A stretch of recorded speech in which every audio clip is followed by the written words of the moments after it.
Come on in here. Let's go. Let's go. Anybody want it, they can get a piece of this. They can get a piece of this right now, man.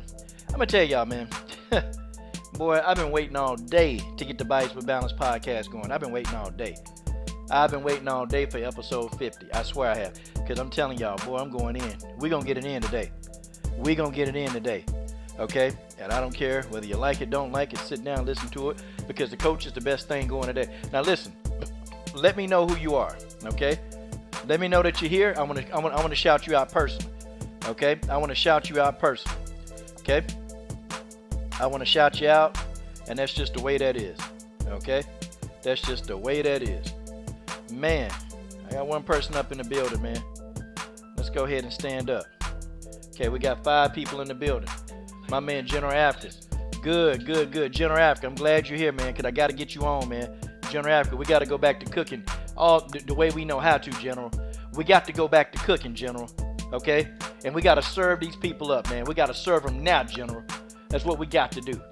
7 people in the building. My man Marcus Bell, the coach's first ever moderator in the building. Salute and stand up. LDBC. LDBC.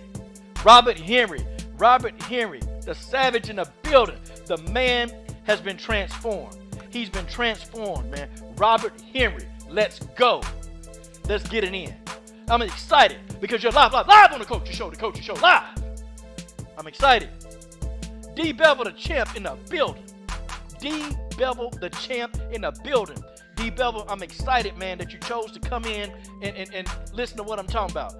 D. Bevel, Mahari Nation Sports Podcast. Mahari. Abel Mahari. That's D. Abel Mahari. Mahari Nation Sports Podcast, stand up. Because Abel, we got to get in here and cook too. I got to get you in here. We're going to talk. We're going to cook today. Abel, we coming in, man. If you're able, General Africa, we got to get on here and cook tonight. We got to cook. And I'm talking about, look, PG-13 rating off of the channel, okay? You come in, you say what you want, okay? You get it off your chest. PG-13 rating is off. Labor Day weekend. Cyborg Nation, Robert Henry. The lovely Tay Brown in the god doggone building. I'm cutting the music. I'm cutting this music. I got 11 people in. Let's get it. Y'all know I rock with my same 10 to 20. That's what we do. We got a rule. We cut the music. Okay, Abel, General Africa, all you dudes, man. Come on, man. We got to cook today. I'm talking about, man, I need high energy. It's time to cook. It's time to cook hard, y'all. We got to go in like we never went in before. Who in it? Team Tanae. Yes, Team Tanae, Robert Henry. Team Tanae. Tanisha Tennant. Okay, that's going to be the next champ. And then you had damn Miranda Maverick over there trying to hate on Tanisha Tennant. Come on, cut, stop the hate. Tanisha Tennant went in there, won 3 matches in one night, back to back, to become the Invicta Phoenix Series champion. And now you hating. I'm sick. I'm sick and tired of all the hate. Okay? Why? What we hating for? You know damn well Tanisha TMT Tennant finna be the next superstar in the UFC. Mark my words. Oh, we're going to get that logo on. We're getting that logo on Tanisha Tennant shorts. We're going to put it on there because she is going to fight for the title, and I'm speaking that into existence. Every day I'm making a video. I'm going to start speaking it up. That's what I'm going to do. Tanisha Tennant finna get that title shot. That's what's going down. But, yo, let's go ahead, man. Let's go ahead. Brothers, we got to cook today. Okay? I'm finna send out the link to General Africa. And I want to send a link out to Abel Mahari, man. It's time to cook, okay? I don't care who in here, guys. We got to get after this, okay? The PG-13 rating is off, okay? No holds barred. You say what you want, okay? You say what you want. PG-13 channel rating is off, okay? It's off today. It is off. It's off, y'all. My man BFTB boxing in the building. God, dog. The grave digger in the building, y'all. The grave digger. Ah, man. Yo, it's time. Y'all know what? What does Deontay Wilder have to do, y'all? You know what? I'm going to tell you. I think Deontay Wilder, if he would have died in the ring, y'all know that the UK fans would have justified it, okay? Y'all know that the UK fans would have justified it. I mean, am I lying? The UK fans would have justified the hell out of this. They would have. Hey, folks, listen, man. I get these UK guys leaving messages because, see, the UK guys, they're not going to come to my channel. They're not going to call in. They're not going to, get ask for an email link. They ain't going to do that, okay? They're not going to do that. Tell you what they're going to do. They're going to sit back, okay? They're going to sit back like the vaginas they are. They're going to sit back, and they're going to leave a goofy-ass comment because they goofy. Okay, we talking about guys that, ain't washed their ass in 5 days. We talking about guys that, they virgins. They still virgins right now. These guys are 42, 43, 50 years old and still virgins. And they come to your comment section because they are afraid, because when you hear them talk online, and when you finally hear their voice, they sound like some damn body, man, that can't even comprehend a complete coherent sentence. I'm serious. Some of these dudes, I'm like, man, y'all, hey, dude, you need to stay in the comment section. I was thinking that a couple of months ago. Some dude called in, and he trying to go at me. I'm like, God, dog. I mean, I'd hang up the phone based off your stupid ass voice. So some of these dudes, I don't even want them calling in because I don't even know what they're saying. I don't know what they're saying because they're too stupid to come up with a good sentence. And damn, coming up with a good sentence, they can't even come up with a good argument. How do you explain this? Deontay Wilder could have died in that ring, but and I'm gonna say it, these UK fans, okay, and let's just, guys, let's stop saying UK fans. Let's say white fans, because the white folks are rocking with Tyson Fury. Now, I seem to remember a couple of years ago when I was a Tyson Fury fan. None of the white people in America wanted to mess with him. They didn't want to fuck with Tyson Fury. Y'all want to know why they didn't? Because Tyson Fury wouldn't get into the racist stuff like they wanted. He wouldn't do all of that. And then, they treated gypsies, lord and scumbags. So, okay. Now, all of a sudden, all the American fans want to rock with Tyson Fury. I wonder why. I wonder why these guys, now they like Tyson Fury. Now the UK fans like Tyson Fury. How on God's green earth are you going to explain? How you going to explain all of this? Tay, BFTV, General Africa, Marcus, how they going to explain this? How they going to explain this shit? I'm going to tell you what they're going to say. Oh, well, I was already a Fury fan. I knew he had it in him, No, you didn't. No, you didn't. No, you didn't. You couldn't have known because you wasn't a fan of Tyson Fury. I used to be a fan of Fury. I got the videos. In my library. I used to be a Tyson Fury fan. But the man is a known cheat. Now, you know what? We can say, guys, everybody and their mama can come on here and we can say, hey, guess what? Deontay Wilder don't have any evidence to back up what he's saying. Okay, fine. But if you're going to tell me that Deontay Wilder don't have evidence, then you got to tell me that Tyson Fury is a known cheat. You got to tell it, because if you don't tell it, then that means you can't tell the whole story. But see, why is it? When it comes to one of your fighters, you can't tell the truth, but you want us to sit back and tell the truth about Wilder. Okay, fine. If you're going to tell me that Wilder don't have any evidence, no evidence whatsoever, that Fury had egg weights or his water got drugged, then you got to tell me that Tyson Fury is a cheat. Okay? Tyson Fury is a cokehead. Tyson Fury is an adulterer. Yep, Tyson Fury like them prostitutes. Hell, him and Manny Pacquiao can be, they can be best friends. Tyson Fury liked them. He liked them prostitutes. Oh, love them. Then he tried to say, well, I'm a man of God. And some goofy fan, General Africa, some goofy fan tried to come at me talking about Tyson Fury couldn't cheat. He's a man of God. Oh, he's a man of God. He's a man of God? Hell, Paul was a man of God. I mean, if you want to read, Paul was a man of God, and what did Paul do? Paul had people murdered. Don't give me that this Tyson Fury is a man of God. I don't want to hear that the man's a man of God. The man is a cheat, okay? The man is a big 295 fat, stinking ass cheat. That's what he is. Okay? Tyson Fury looked like he stink. I mean, he looked like he smelled like possum piss. I mean, the man looked like he smelled like a big old tub of possum piss. Like, God, dog. I mean, are y'all serious? Like, and can people really back this stuff up? You know, it's frustrating, man. Because I'm going to tell y'all something. And I really feel this way. Guys, I'm not anti everything else, okay? I've never been that way. I'm not anti-Mexican, anti-white. I'm not anti everything else, but I'm pro-black. And I do understand that my people were under attack. Think about it. Now we need to add the list. You can't box and be black. You can't win a boxing match and be black. You can't do it. Okay, Ahmaud Arbery, can't jog and be black. Sandra Bland, you can't drive your car down the street and be black. Philando Castile, you can't get your license and registration and be black. Okay, I mean, I can continue. You can't be at a pool while being black. You can't barbecue while being black. You can't shop while being black. You can't eat while being black. What the hell? You can't walk down the street. And now we can't box and be black? We can't win fights and be black? What? Come on, y'all. What's going on? What's going on? Like, seriously, what is going on? Guys, I'm telling y'all, this whole thing with boxing and everything that's going on, guys, it's starting to become ridiculous. And you know, the stuff that we talking about right now. Okay, the stuff that we talking about. Let's just be honest. I mean, I want all of you people that hate Wilder, I want y'all to be honest with yourself.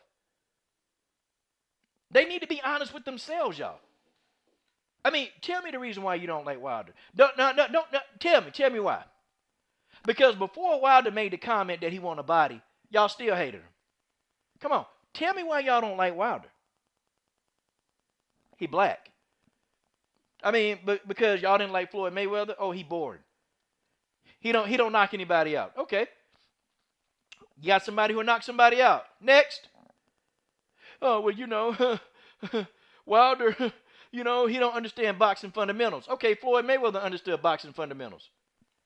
What do they have in common? They're both black. Okay, next. Let's keep going. Okay. Wilder. Okay. Wilder isn't brash. Remember, y'all don't like a person that's braggadocious. Y'all hate that. Wilder don't do that. Okay. You still don't like him.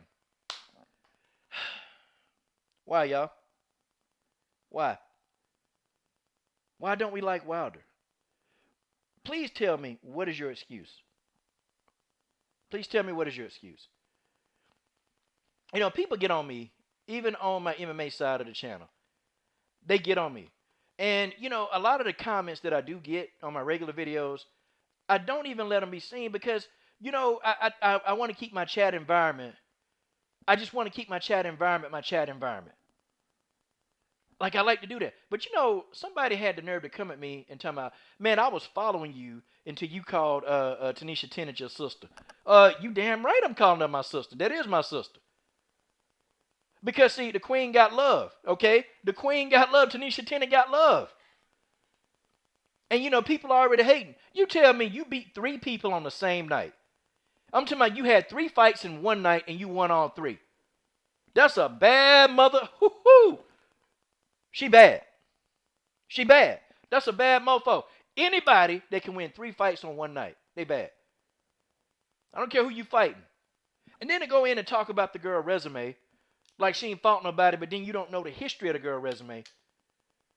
Tanisha Tennant is for us, okay? She want us to win. She's pro us. And I respect her. I respect her to the fullest. And you want to get mad because I support that?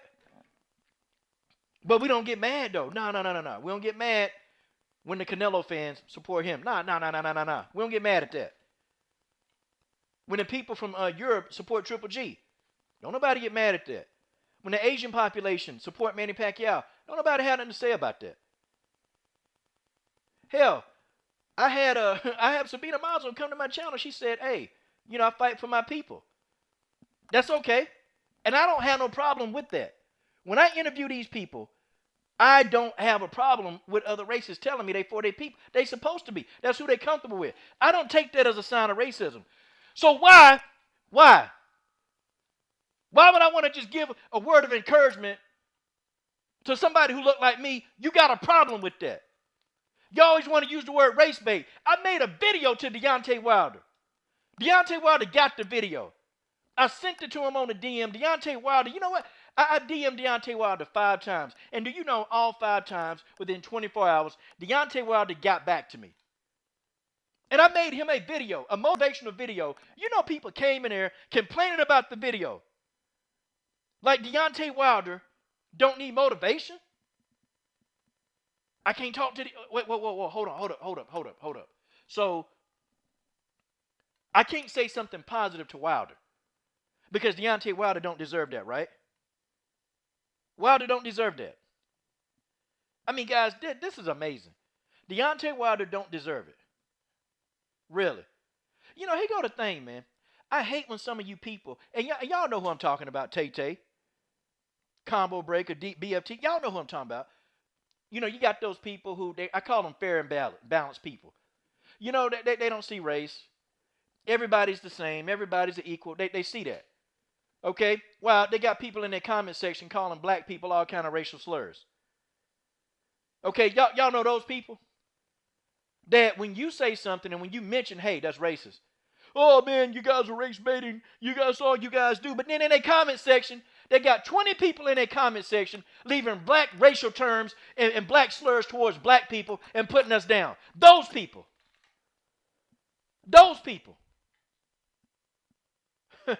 Amazing. So I can't make a motivational video to Deontay Wilder. No, I can't do that. Because, well, Deontay Wilder don't deserve it. Deontay Wilder don't deserve motivation. He don't. I'm going to ask y'all this. Who the fuck made you God? Who made you God? Who made you think that what you think is more important? The coach doesn't give a damn about what you think. Nobody cares about what you think. Because what you think isn't enough to do anything, is it? And I'm going to tell you something. And I'm going to tell you something right now, okay? If this, as General Africa always say, if it don't apply, let it fly. If it don't apply, let it fly. But I'm going to tell you something, okay? You, fat boy, assume the position. Fat boy, I need you to assume the position, okay? Fat boy, assume the position. I need you to shut your mouth because you know what? You come around here and you are the people that I'm talking about. You know, you're always the one listening to the videos, and then you want to leave a comment when the video over because you are a coward. You're a coward. Okay, you sit around there, you know, you're eating your Pop-Tarts, you're farting all over the place. Okay, you look like you smell like possum piss. I mean, you look like you stink, man. I mean, you look like you stink. You come around here, you know, you want to run your mouth, and you want to type and type and type and type. I wouldn't shake your hand because I think I know what you do with that hand every day.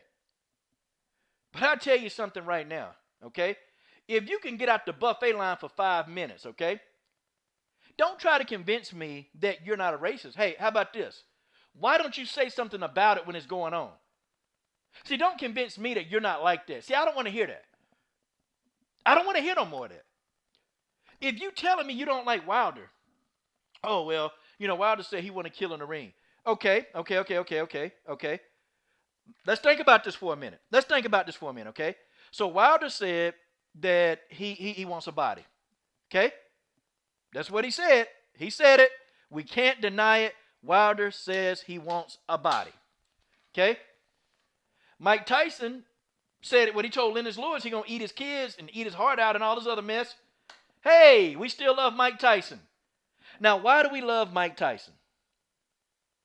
Answer that, fat boy. Fat boy, I'm talking to you. Be a man and call in, fat boy. Fat boy, get out the buffet line now. I'm going to tell you something right now, because if you call in, fat boy, I'm going to rip your head off. I'm going to rip it off verbally because I'm sick of you. Y'all think I'm crazy. People think I'm crazy. People think I'm crazy. I'm not crazy, okay? I'm not crazy. Oh, no. Oh, no. And I tell y'all something right now. The reason why I'm so amped up and so pissed off, the reason why, okay, because everybody making Deontay Wilder out to be the villain. Mike Tyson said he'll kill somebody. We've had other fighters that say they're going to kill somebody. Hell, Paulie Malignaggi told Artem Lobov he going to murder him. Paulie Malignaggi spit on Artem Lobov.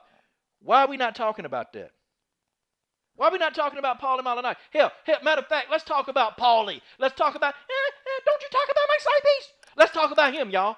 How about Paulie? Paulie Malignaggi spit on Artem Lobov, told him he going to murder him. Okay? Spit on him.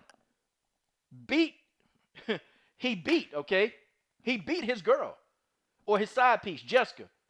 Don't nobody want to talk about Paulie abusing that girl. Why? Oh, wait a minute. Wait a second. Why can't we talk about Paulie? Paulie is a woman beater, y'all. Paulie is a woman beater. You know and I know that's what he is. Paulie Malignaggi is a woman beater. That's right. Spit on Artem Lobov. Said racism doesn't exist. Oh, he said all of that, y'all. Told Artem Lobov he gonna kill him in the ring. Why don't Paulie get any backlash? Hey. Matter of fact, can you tell me why Paulie don't get backlash? Can you tell me why Paulie Malignaggi don't get any backlash? Why? How do you explain this? How you gonna explain this? How,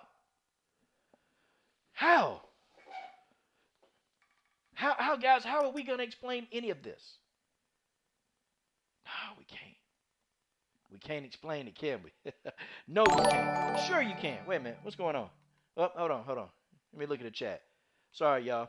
Sorry. When I get into a mode, when I get going, I can't see anything. I can't see the chat.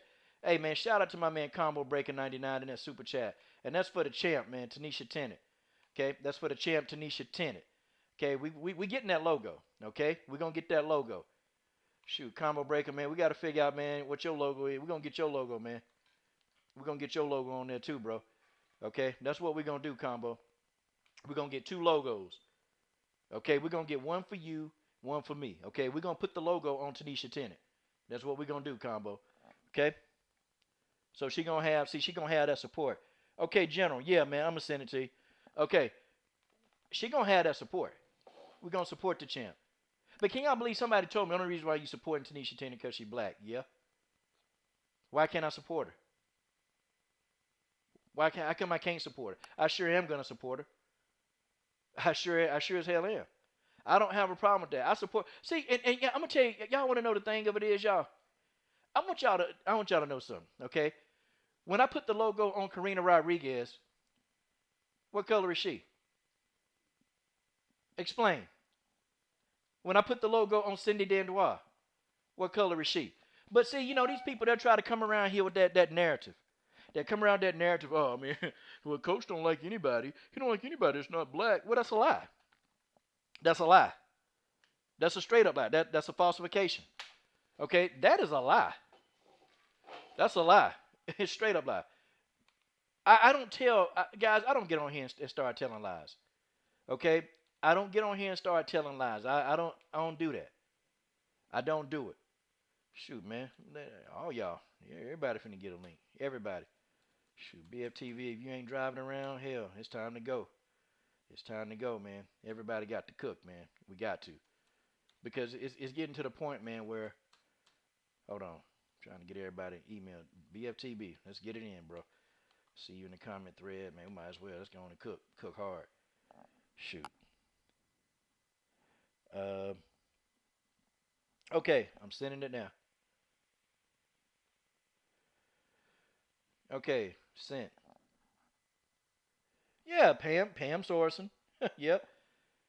Gave some money to Pam. Gave some money to Alicia Zapatella.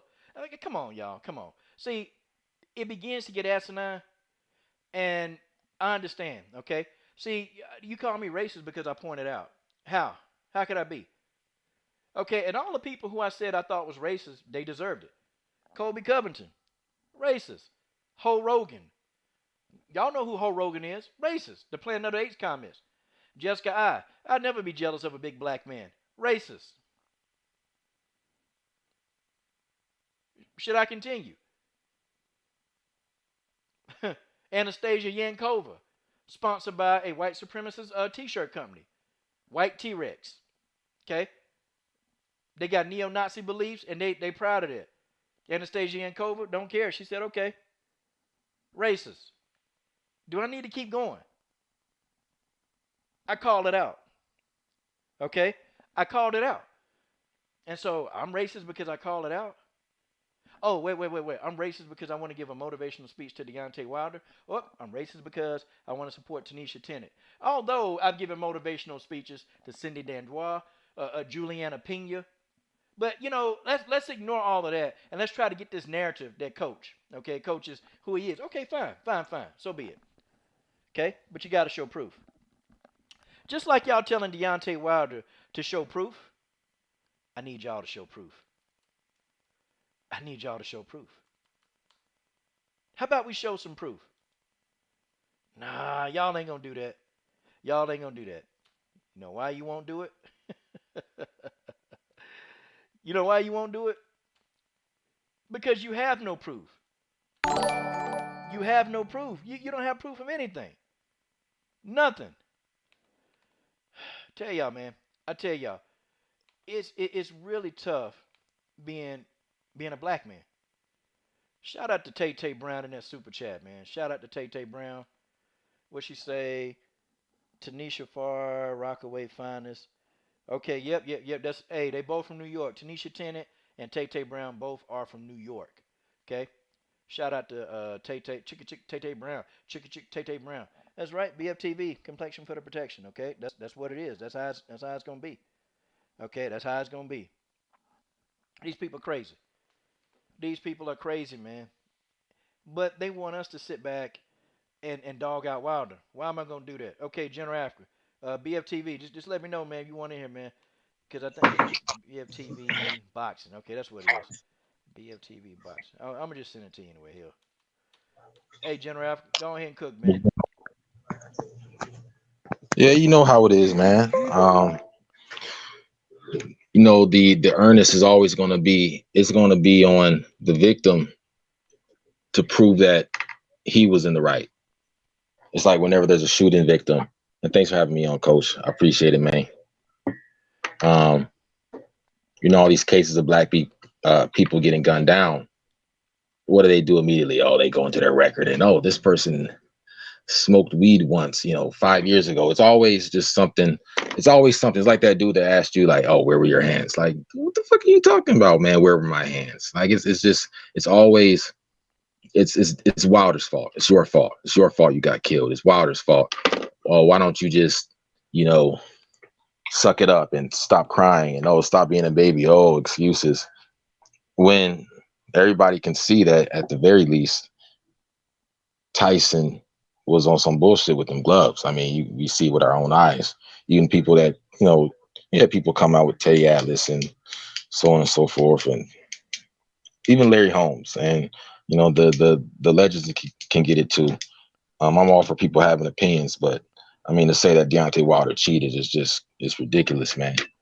But at the very least, with your eyes, even the people that don't like Wilder, they got to see, like, oh yeah, okay. Then with turning off the cameras and stuff like that. But, oh, no, Deontay Wilder's making excuses. Oh, everybody in the media is going to talk about a costume that he wasn't even saying that it was somebody that he thought he could trust. And he's brainstorming out loud saying, hey, look, I don't know. I don't know what happened. I didn't feel right. Like, what? Like, I don't know if it was the costume. Deontay Wilder was assaulted in the ring. And, things, man. That's where I'm not really, post like interviews and stuff like that. But it was somebody that Wilder trusted, and then he took that to the media. Oh, Deontay Wilder says he lost the fight because of Muslim. All this tear down campaign on the black guy, trying to take away his accomplishments and this and that. And I mean, it's sad, but and shout out to 78 Sports TV for breaking the information about Wilder, and more information is going to come out. I mean, the people who don't like Wilder, they're going to get this information, and we know what you and I both know what they're going to do. Everybody listening knows what they're going to do. They're going to say, "Oh, okay, blah blah blah blah blah." oh, it's still not enough. It's never going to be enough for them. The fact remains is that when Tyson Fury beat Deontay Wilder, and he cheated, but okay, he beat him. You could say Deontay Wilder could work on some things, but he beat him. This whole media jumped on that bandwagon because that's what they always wanted to do. Hey, real quick, General Africa. Let me acknowledge a couple of people, man. To my sister from another mama, Sports Princess, No Filter MMA. Okay, salute, man, salute. Glad you're in the building, man. Let me see who else up in here that ain't acknowledged. Combo Breaker 99. Okay, glad to see you. Okay, Sports Princess. I might want to get your commentary on this Tisha Torres, Brianna Vanburen, and Megan Anderson, because y'all know I'm going in on Megan Anderson tonight. I'm going in. If you're a Megan Anderson fan, just get off the stream, because Megan Anderson finna get some work today. I'm talking about she finna get that work, and it's finna get nasty. I'm talking about real nasty. I'm going in hard on Megan than any time I've ever went on Megan. I'm going in hard. I'm talking about hard. Okay, if you're a Megan Anderson fan, you're gonna hate me more than what you hate me now. I'm just telling y'all now. I'm forewarning you. Okay, get out of here now, because Megan Anderson. Look, I'm giving Megan that work. Okay, I'm coming for her. But yeah, man. I see my man Abel Mahari up in the building, man. Abel Mahari, what's going on, man? Coach, my brother, it's been a minute though, man. How you been, bro? Hey, man, it's been good, man. It's been good. I've been catching some of you on Ticket TV, man. Y'all having debates, man. Be funny. Man, I'll tell you what though. Here's the thing that you gotta be ready when you debate Ticket. You gotta come in with facts, and you better be strong-willed when you debate against Ticket. And that's what I've been doing, bro. You can't back down against him, man. Yeah, you gotta be firm, man. Ticket don't be playing with you, man. Nope, he don't. He had no mercy on you. You gotta be strong, man. That's how it works, bro. Poor LB, man. Yo, man, I don't even want to bring that up though, bro. Man, bro, I don't even want to bring that up. It's a shame, man. You're doing your own live stream, and the next thing you know, boom, boom, boom, the cops at your door. Like, what? Come on, man. Hey, Weapon said my volume low. Hey, can y'all in the comment section hear me? Hold on, let me see. I want to shout you out personally. Okay, I want to shout you. Yeah, I don't know. Hey, Weapons, I think my volume good, man. Yeah, I could still hear you good before I came down here, so I don't know. Yeah, because I just checked myself. I don't know, but there go my brother A Weapons. Hey, Weapons in the building. Hey, Weapons in the building. Let me know if y'all can hear me, y'all. Okay, hey, y'all. Oh, go ahead, hey, Abel. Coach, do one favor for me. Yes, sir. Since this has been a while since I've been on your stream, please do your evil laugh just one time. The evil laugh? Yes. Oh, okay. Well, yeah, that's easy. Yeah, for these, do that for these Tyson Fury trolls, because we about to go in right now. How you gonna explain this? Coach Shelton Harrison, there never been no comparison. You're live on the show, sit back and have a listen. Fat boy, warned you but you don't hear me though. Fat boy. You Rita stupid not to watch the video.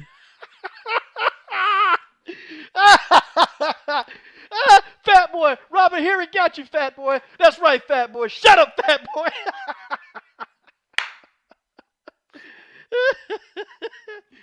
Man, y'all don't turn Robert Henry into a savage, man. Look at what y'all did to this man. Now y'all got him calling the guy fat boy. Man, that's savagery, bro. Hey, fat boy, you're always hungry. You're always stinking. Your breath always smell like possum piss. Assume the position, fat boy. Man, Come on, y'all. That's funny, damn it. God, that's funny. I know. I'm just laughing inside, man. There you go.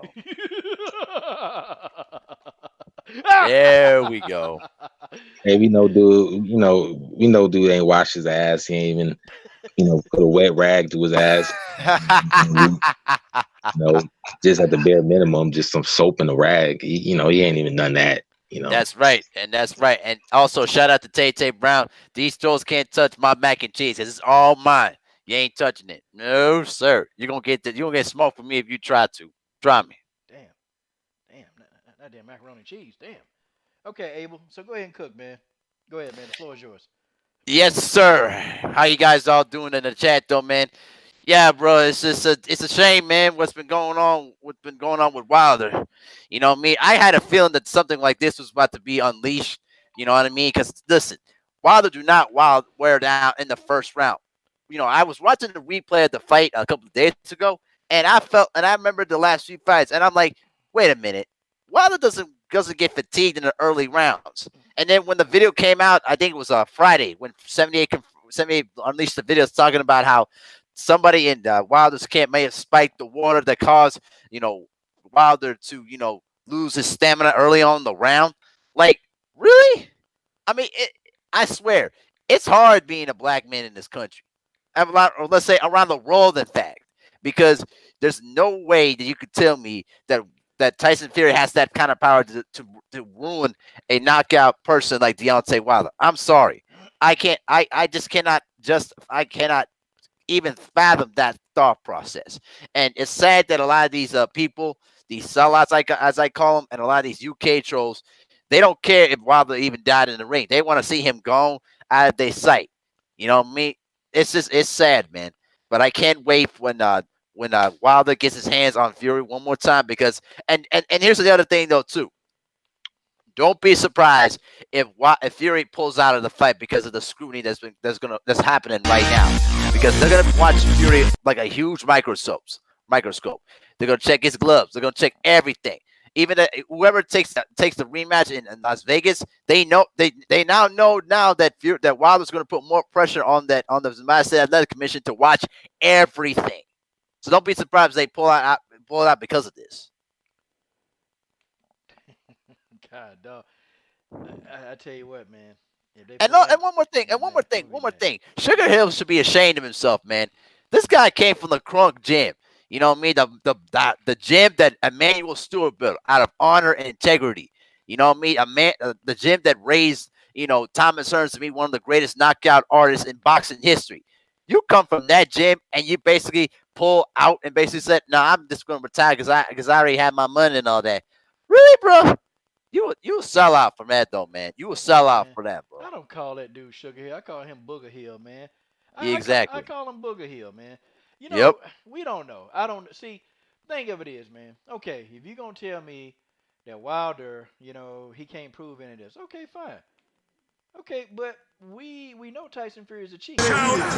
We know Tyson Fury is a cheat. Okay, that's a fact. Okay, that is a fact. Tyson Fury is a cheat. So, okay, if you want to argue with me and say, hey, Wilder has no proof, okay, I'm going to take that. I coach Shelton Harrison. There never be no comparison. I'll take that, okay? But you got to get on here and you got to say that Tyson Fury is a cheat. Tyson Fury is a cokehead. Tyson Fury is an adulterer. Tyson Fury is a thief. You must say these things if you're going to, say the stuff about Wilder. You guys, it has to happen, okay?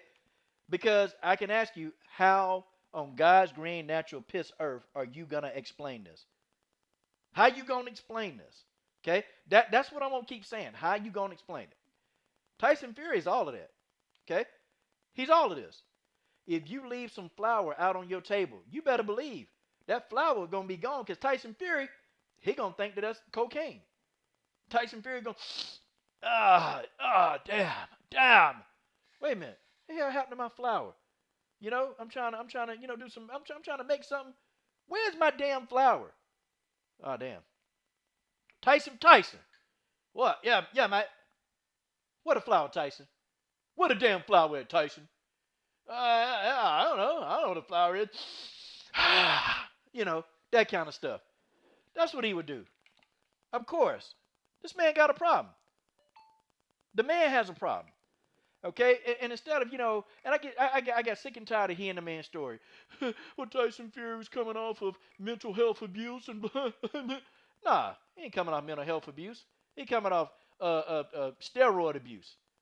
That's what he coming off of: steroid abuse, drug abuse, mental health. I got sick of hearing the story, man. I wanted to vomit. Man. I wanted to vomit. And Showtime. You know what? I did like Black Fight Fan did. I canceled my Showtime subscription too. I got it out of there, man. Why am I going to pay for this, man? Why am I gonna pay for this? And you know what? Yes, y'all know last week I streamed my first fight, and I'm laughing about it. You know why I'm doing it? Because I paid all the other times. And now during the pandemic, now we got to pay full price during the pandemic? No, no, no, no, no, no, no. Nope. I stream it. And guess what? Any other Showtime fight, if any other fighters that we roll with, if they're on Showtime, I won't be paying for it. I won't get Showtime. I'll stream it for free. You heard me say it. Okay? I'll support Deontay Wilder. If Deontay Wilder's there, I'll support him. Okay? But other than that, nah, I'm done. I'm done with Showtime. I'm done. And if Paulie calling the fight, I won't watch it. Okay? It's just that simple. If Paulie Malignaggi called any fight, I won't be watching the fight. Okay? The man has already confessed. He pretty much already done came out of the closet and said he racist. He's there. Paulie Malignaggi is there. Okay? He is there right now. Basically, we waiting on Paulie to say something, okay? That's what we waiting on, guys. We waiting on Paulie Malignaggi to say something racist. Guys, it's finna come out of his mouth. Y'all know it's coming, don't you? Oh yeah. We just waiting for that one day where he spills something live on TV or just spits something on social media, and that's it. I mean, don't be surprised if Showtime decides, you know what, we can't handle with this dude. We just gonna cut ties with him. It's coming. Don't you talk about my side piece? You don't get laid. Oh Jesus! You don't get bro. laid, Abel. Don't talk about my side piece. Man, fuck that piece of shit, though, bro. I'm going to take your side piece and I'm going to take your sister, and they're going to give me a fucking threesome in this motherfucker. God, shit. You kidding me? This dude's a lame, bro. A lame. All right? The fact that you allow a former mixed martial artist like Conor McGregor, sparring person, to beat you in bare knuckle boxing, you are a disgrace, bro. Artem Lopez beat him in bare knuckle boxing. But see, you know, you can't explain anything to simple people like Paulie, okay? Because I got on here and I made a video and I said, bare knuckle boxing is not boxing, okay? You can't do the same thing. I said the MMA fighter is more equipped to win a bare knuckle brawl, okay? An MMA fighter, because, believe it or not, you have to throw punches differently in MMA. You can't throw them, like you can't throw your jab the exact same way you would do in boxing, okay? You have to hold your hand a certain way so you don't damage your hands. But simple mugs, they can't understand that, Abel. They can't. Simple. Coach, I remember watching Nate Diaz's brother, and I don't know if he particularly is like a kind of throws arm punches, but I was like, damn, these dudes in MMA, Nick Diaz, when I saw him fight, I was like, they fight different. It's definitely different than the boxing stance, the feet apart, and it was different. Yeah, I mean, everything in MMA is different, man. Everything is different. Like, you know, even how you stand, man. You can't have the wide stands like you do in boxing because somebody gonna kick your legs from out up under you, man. They're gonna target your legs, so you can't do that. Okay? In MMA, the punches, a boxer, if you put an MMA fighter in a boxing ring, a boxer gonna be able to decapitate his ass because the wider stance allows you to get more leverage on your punches. The MMA fighter don't understand that part of boxing. Some MMA fighters can do it, but many of them, they don't understand that. That's why when MMA fighters go to boxing, the majority of them, they get the hell beat out of them. But then when boxers go to MMA, they get kicked, they get all this other stuff because they don't understand. And Paulie is an idiot. He's stupid. And he thought that he was going to come in there and win a bare knuckle brawl against an MMA fighter who already got experience in bare knuckle brawling, okay? Who already got experience and wearing little to no padding on his hands. The boxer is going to have a hard time winning a bare knuckle brawl against an MMA fighter. That's just what it is. He's going to have a tough time. But, you know, either here nor there. Paulie, I'm going to tell you who Paulie is, okay? See, Paulie is that dude, okay? That's the dude that, you know, he try to fit in. See, Paulie will get around a group of people and he'll try to fit in. Or, you know, Paulie Malignaggi be the dude at the party. You know, everybody else sitting there chilling. You know, we hooking up with our girls. Everybody chilling. Everybody got a good female. And then Paulie come up there, man, I sure don't like this music. Man, this music can't even get me in the mood. Don't talk about my side piece. Music, I can't get in the mood with this music. What's going on, guys? I don't know. Like, he'd be the guy, you know, we'd say, hey, Paulie, go to the store, man. We need you to go pick up some, you pick up some drinks for us, man. He'd be happy to do that. Really? Really? You guys are going to let me go to the store for you? Yeah, Paulie, go. Leave.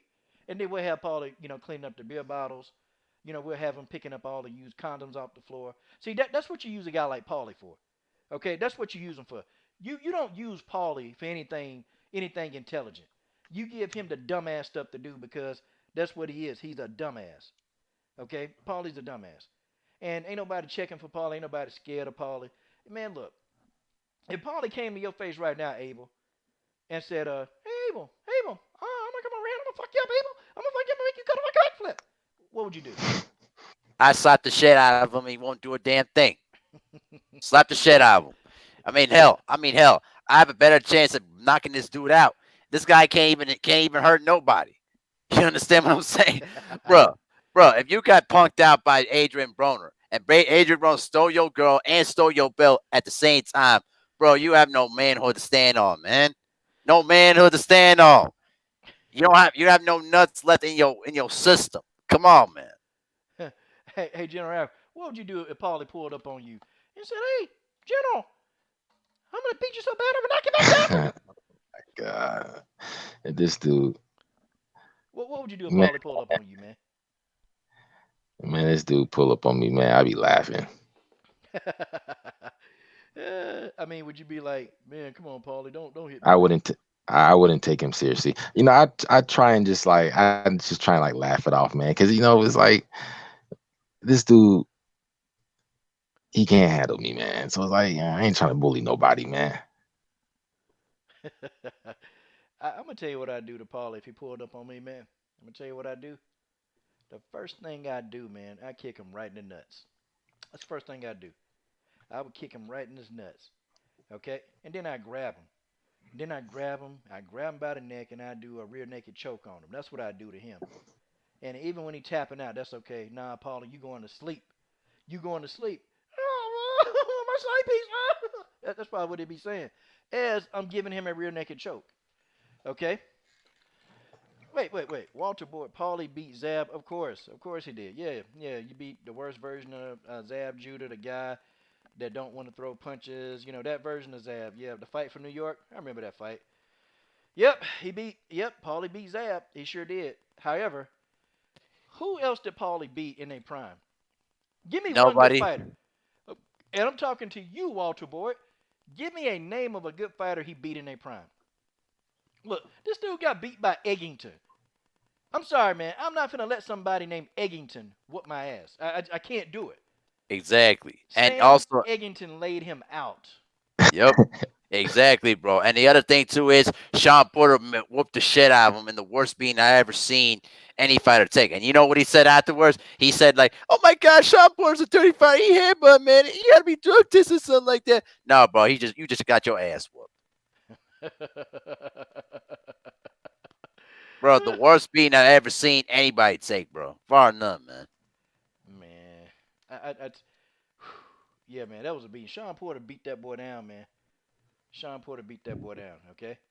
Oh, wait a minute, guys. I got something for y'all. And this is for you, Walter Boyd. Any regrets about anything? Hold on. I'm going to give you something. Hey, I'm just saying, you lost. I know. Hold on. Wait, don't brag about taking my side piece. Don't brag about taking my side piece, though. That's my side piece. You don't get laid.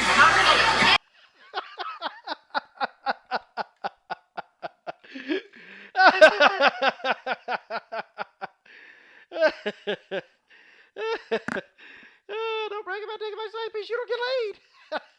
God, dog. Hey, man. Oh, man. Yeah, man. Tay, Paulie got beat by Sean. He got beat by Danny Garcia. He got beat by AB. He got beat by Cotto. This dude can't beat nobody. Got knocked out by Eggington. God, dog. Hey, man. Hey, Coach, right? Huh? He gonna say something soon. He gonna slip up. Paulie is basically he's basically just a professional troll at this point, man. And he's real erratic, and he wants the attention. So he watches all these videos and he wants the attention, and he holds these beliefs, and he's gonna slip up. He's gonna say something like, "Oh, black people make excuses." He's gonna say something like that. Like, it's coming. Oh, it's coming. It's coming because he wants the attention. He craves the attention, and he's basically a paid shill right now. So that's Paulie Malignaggi right now. Yeah. So he don't slip up. You know what though, man? I'm starting to miss Roy Jones Jr. on boxing commentary. You know what I mean? I'm starting to miss a little bit, just a little bit. Any regret? Roy Roy was one of those dudes. He was one of those dudes that was going down there out east, man. I ain't never gonna tell a dude, how to make his money and stuff. But it was just that was another thing too. It's like, man, we're getting bombarded at home, and now all these secrets are going out there. It's like, well, if I mean, and I may be wrong. I thought Roy was one of those, but he was a good commentator, though. I will give him that, man. Salute to Roy. And shout out to Shaquita McDowell. I'm sorry, sister. Shout out to Shaquita McDowell in the building. And Shaquita, I'm just gonna tell you. Now, you know what you be doing, Shaquita.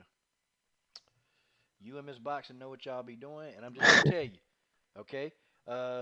Y'all made the coach get a little coon seed, coon sign. You know what I'm talking about there, Shaquita. You and Miss Boxing. Oh yeah, oh yeah, yeah, yeah, oh yeah. Y'all was letting it all hang out on Saturday, wasn't you? You was letting it all hang out on Saturday, wasn't you? But I couldn't be live. But I tell you, you was letting it all hang out. Oh yeah. And just know, Shaquita. Just know, girl, you got the coach in the mood. You got the coach in the mood, and hey, I had to go do some damage elsewhere. That's all I tell you. Just know I thought about you though, when the coach got a little freaky with the lady friend. Oh man, that's good stuff. Hey, okay, so any of you guys got anything else to cook on with Deontay Wilder? No, that's pretty much it for me. I think we maxed out in terms of what we were talking about, man. So okay, so let's move over, man. Let's move over to the fights between this four-headed dragon, Devin Haney, Tank Davis, Vasily Lomachenko, and Teofimo Lopez. All right, so let me start with you first, General Afka. What do you think about this whole situation with them, man? It's like a big-ass soap opera, man. I don't know, Teofimo Lopez calling out Lomachenko. Lomachenko, trying to act like they don't want to fight Lopez. Devin Haney, want to fight Lomachenko. He want to fight Lopez, and they act like they don't want to fight him. Tank Davis is jealous because Floyd is helping Devin Haney, but Tank Davis ain't calling out Devin. Okay, y'all. Somebody make sense of all this, please. Well, I mean, with Teofimo Lopez, man, I don't really trust that dude, man. Like, I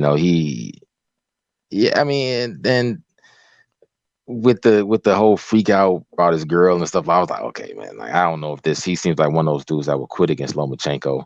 And Lomachenko, he got that franchise belt, man. So it's just a whole bunch of it's a circus right now, man. Yeah, man. It's a big fat circus. All right, Abel, you tell me, man, what do you think about this whole conclave of just shit going on with these guys?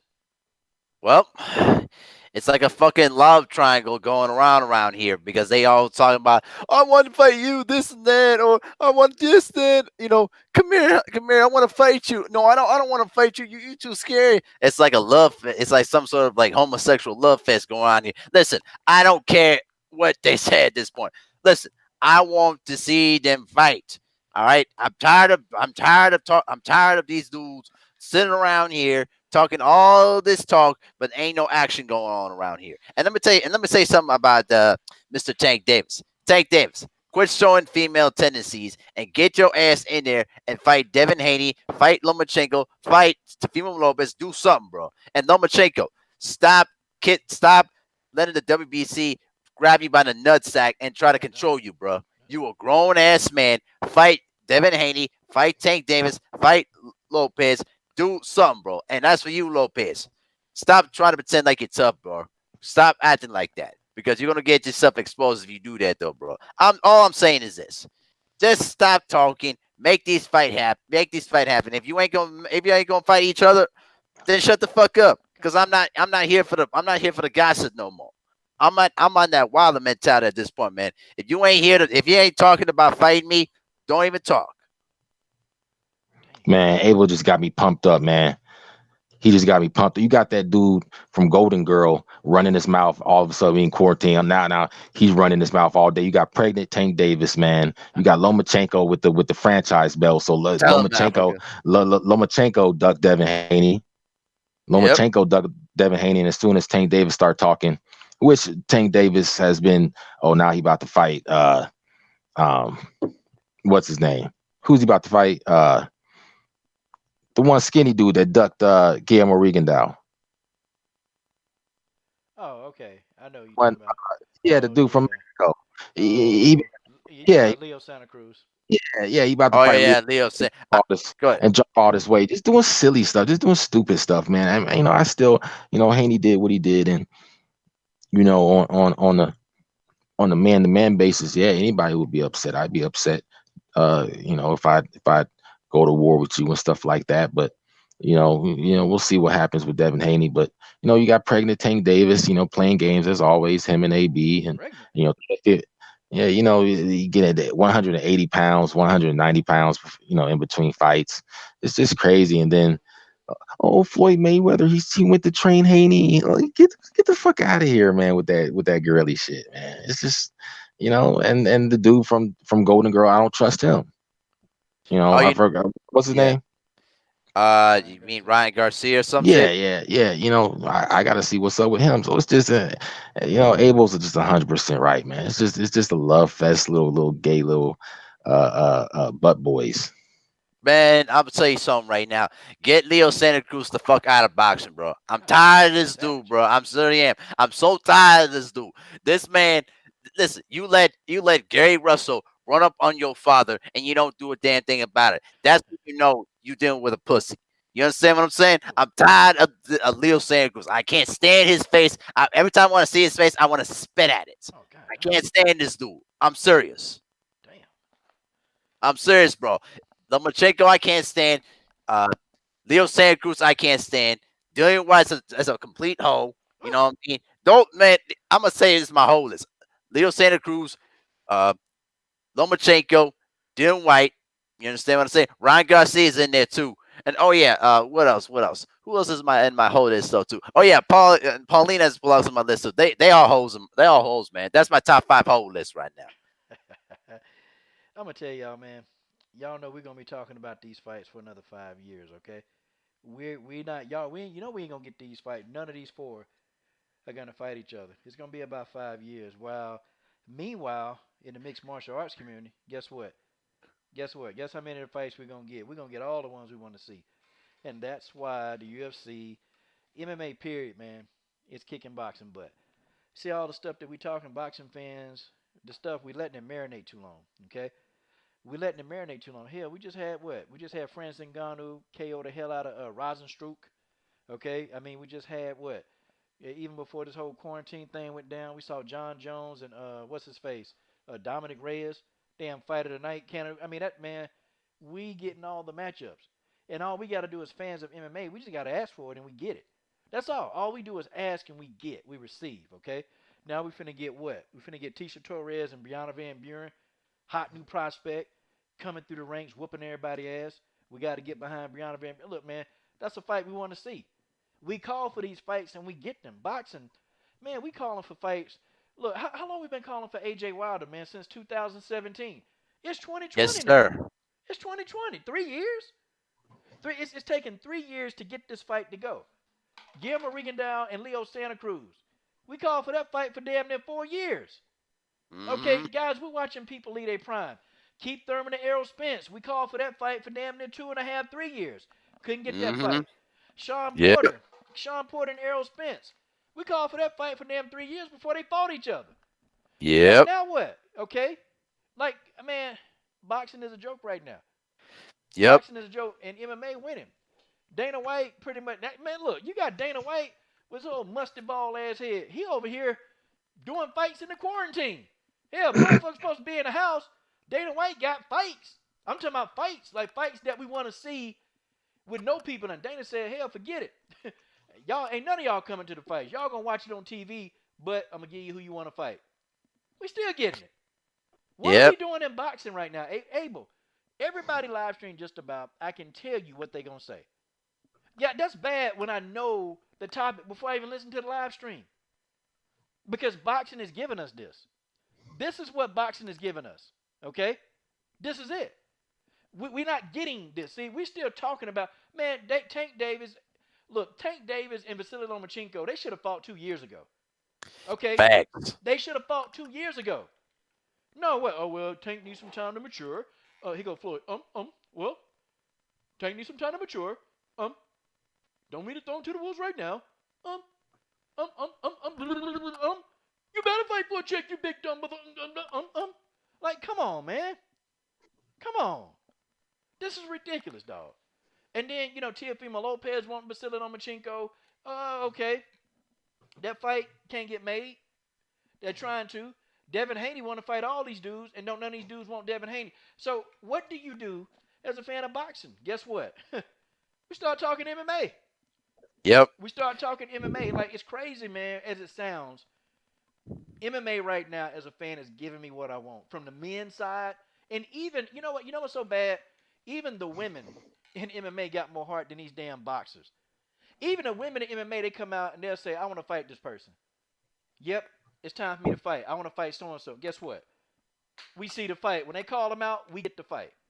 That's what we get. These women ain't scared to call people by name. But God, dog, these fighters, they don't want to talk. They don't even want to mention name. Like Deontay Wilder, I think he the damn Candyman. You say Candyman 3 times and he show up. I think they scared Deontay Wilder gonna show up. Okay, I don't know. They don't want to fight him. Then had Danny Garcia.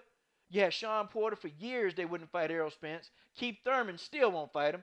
Keith said, I'm gonna be fighting him though about 2021. Hell, if you ask me, I ain't fighting him right now, and I ain't fighting him next month. 2021, we're gonna fight him. He's going up a slippery slope. Oh, that boy.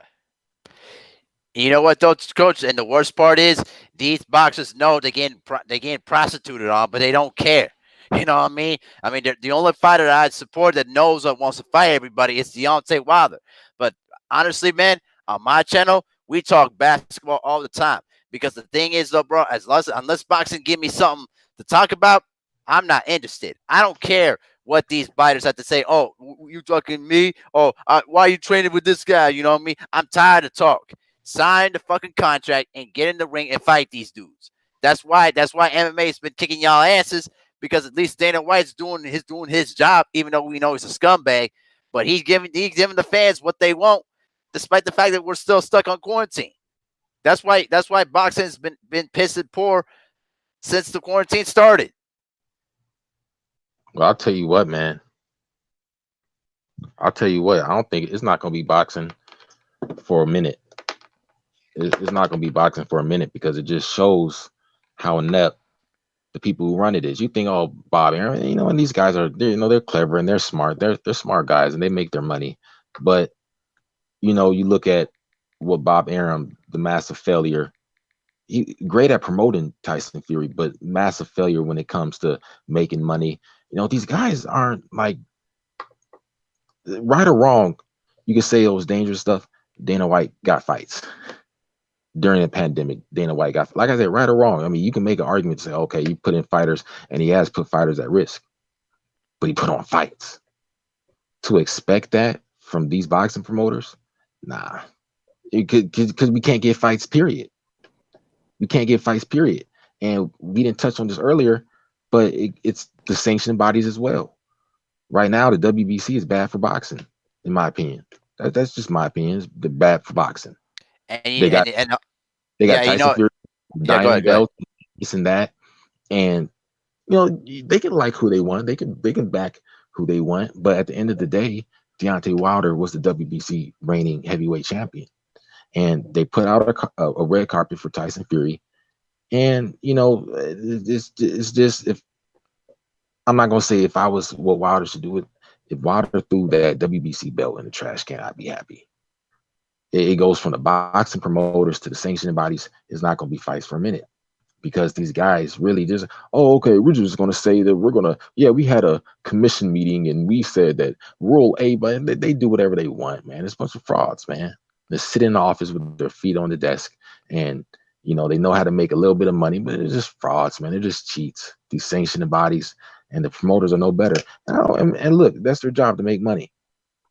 But you think that Eddie Hearn and DAZN and they were struggling before?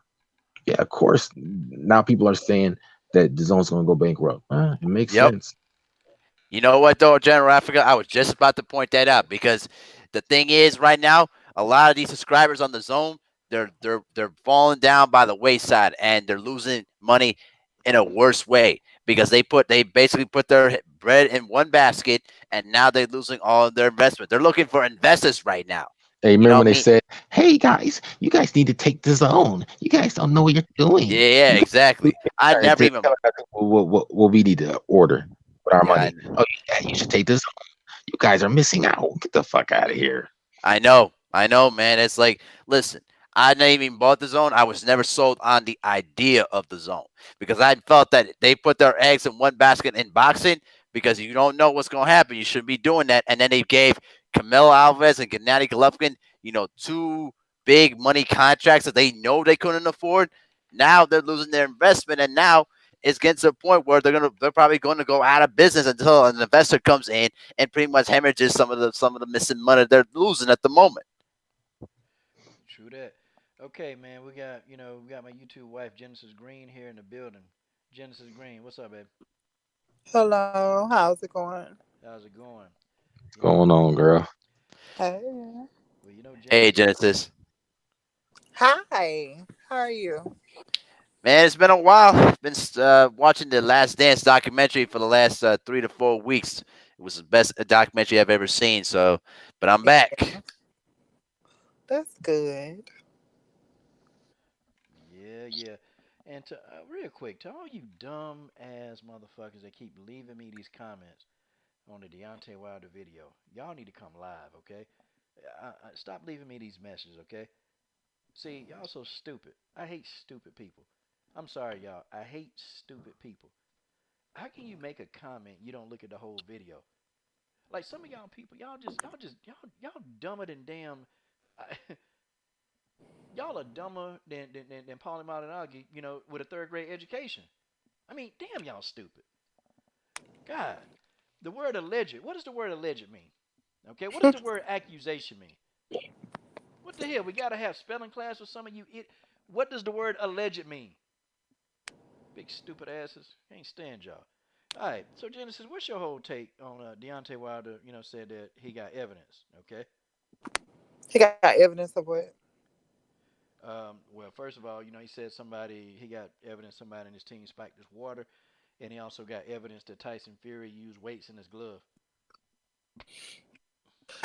Well, bring it to the forefront and go from there. I mean, if you have evidence, you need to put it out there. I mean, that's all I can really say about that until I see more of it. You know what I'm saying? But everybody already said he looked funny when he walked out there anyway. Not to say that if somebody did or didn't do something, you know what I'm saying, that it wouldn't have went the same way. You know what I'm saying? So I don't know. It's just he just didn't look right that night. Okay, well, okay, so he didn't look right this night. Um, okay, so his accusations, okay? Mhm. Do you think that his accusations are gonna hold water? Okay, like if Mhm. let's say if he gonna put out this information next week, okay? Do you think Deontay Wilder would be telling the truth, or do you think I don't know Wilder might be full of PG-13? Oh no, it ain't. Wilder might be full of shit.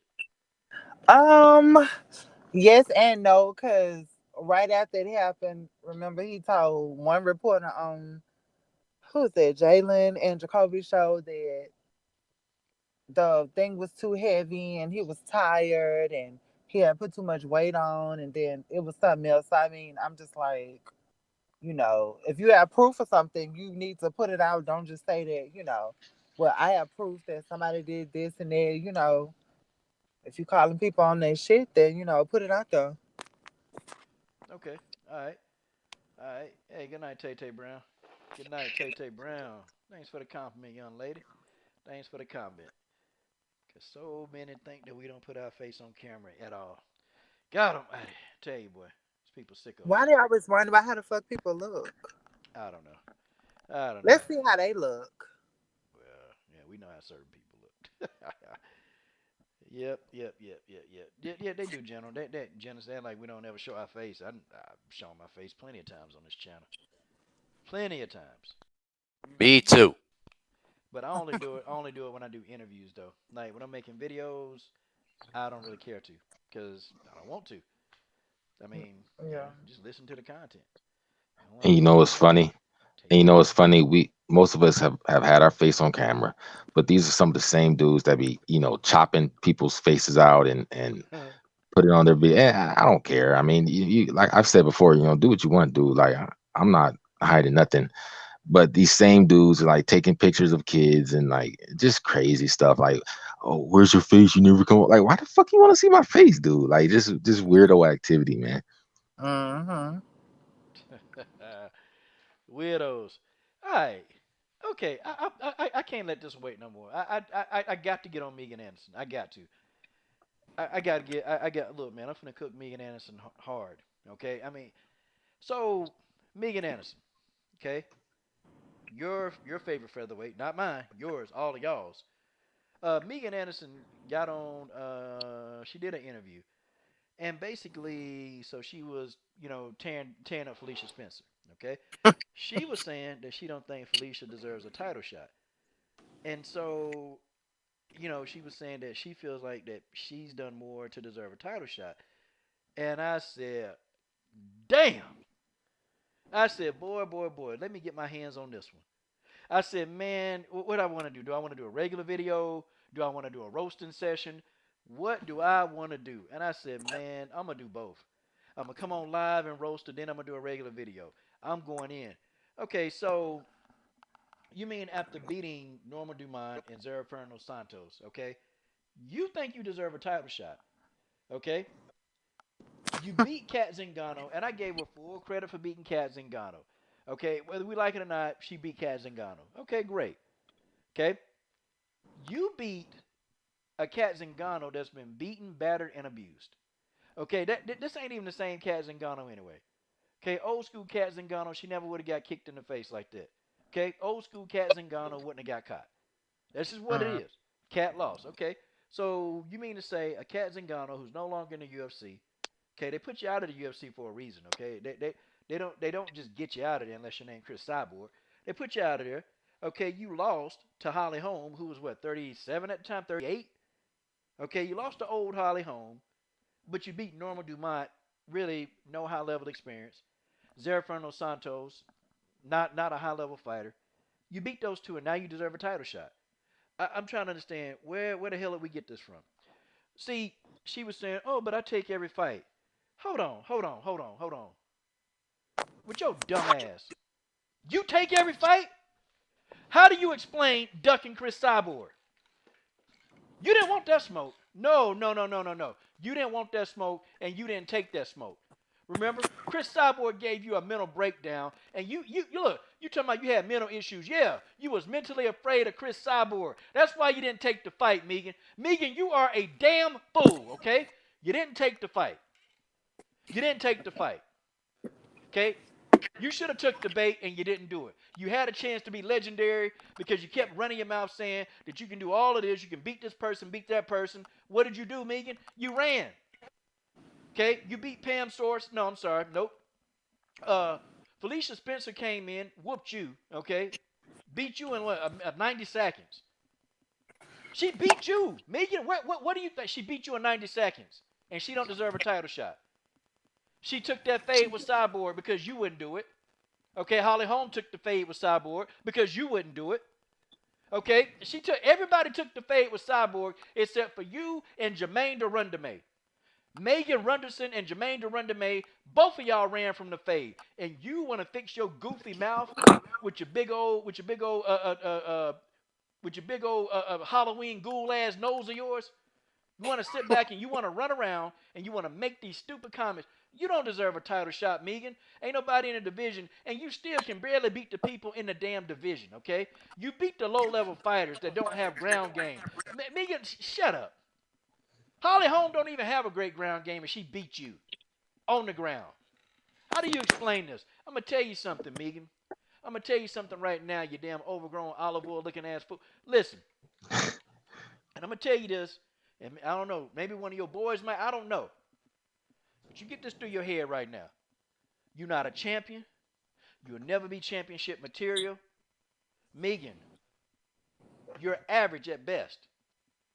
And I'm just going to tell you that right now. And I'm going to make a separate video. I'm going to make a separate video, and it's going to be to you, Megan, because right now you are a fool. You know for a fact that Felicia Spencer, that's the only person who need a title shot at all for taking the fade. Amanda Nunes fought Chris Cyborg. Why you didn't fight her? Tanya Evanger fought Chris Cyborg. Why you didn't fight her? Yana Kunitskaya fought Chris Cyborg. Why you didn't fight her, Megan? Felicia Spencer fought Cyborg. Why didn't you fight Cyborg? Because you was afraid.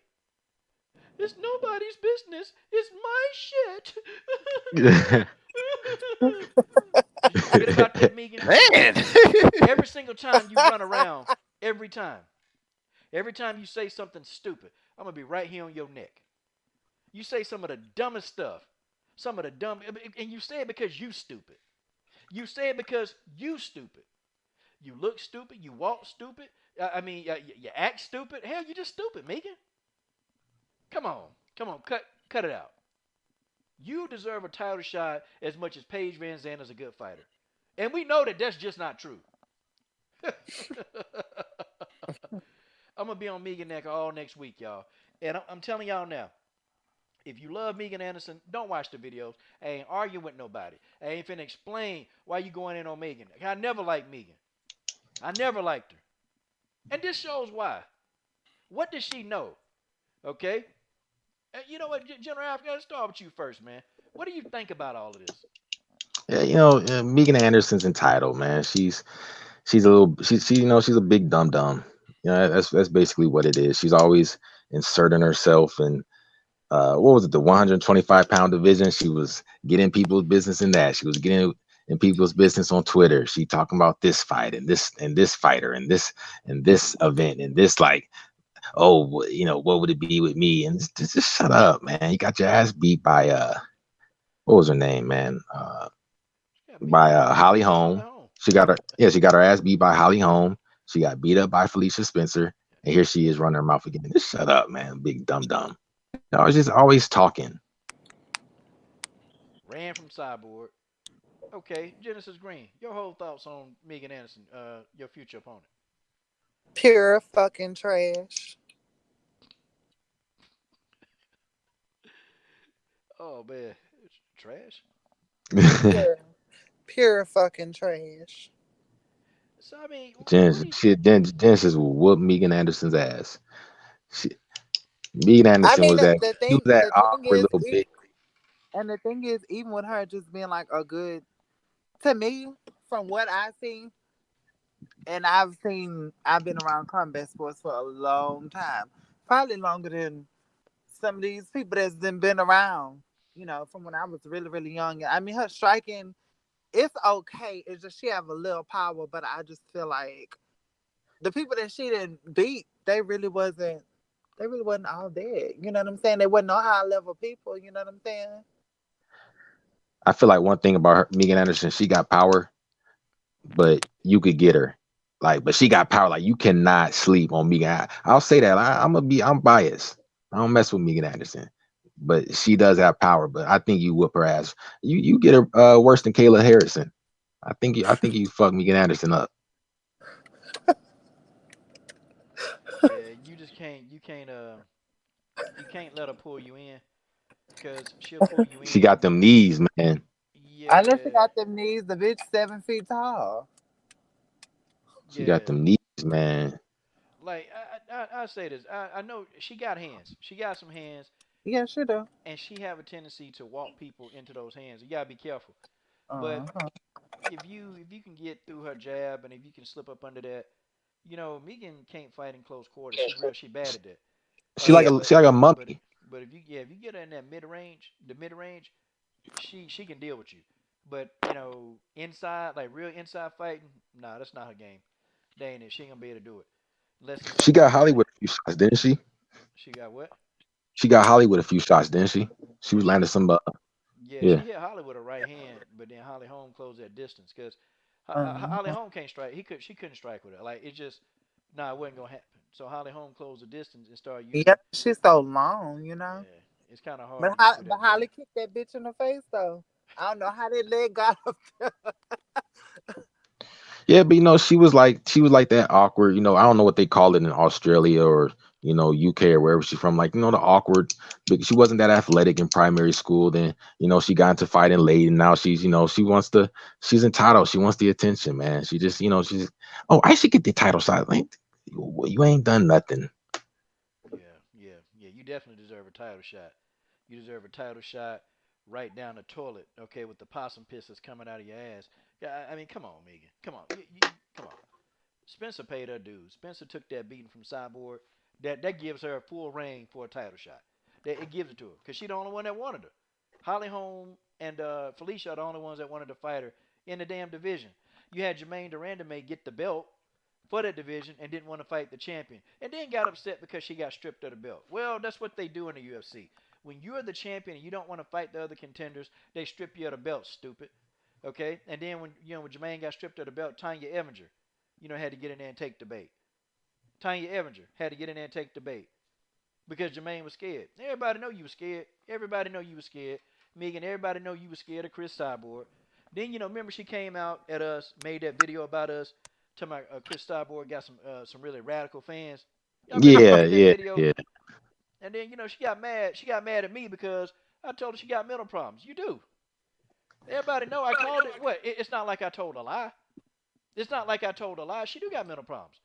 I mean, ain't nothing wrong with that. But you out here having mental problems, but then you trying to get on people and roast people. You trying to get on people helmet. Nah, just shut up and deal How? with yourself. How you gonna Yeah. explain this? Well, Coach she got Shelton mad. Harrison, there never been no comparison. You're live on the show. Sit back and have a listen. Megan Anderson, 6 She feet got she got 1. mad The because thought she of not Chris used to dudes Cyborg makes her keeping it 2 real with her. feet tall. She showed the crack of her ass on Instagram and this and that, and ooh Megan, like, nah, we ain't gonna keep it real with you. Keep it real. You flat. Hey man, real quick, man. My man Robert Henry in that PayPal chat, man.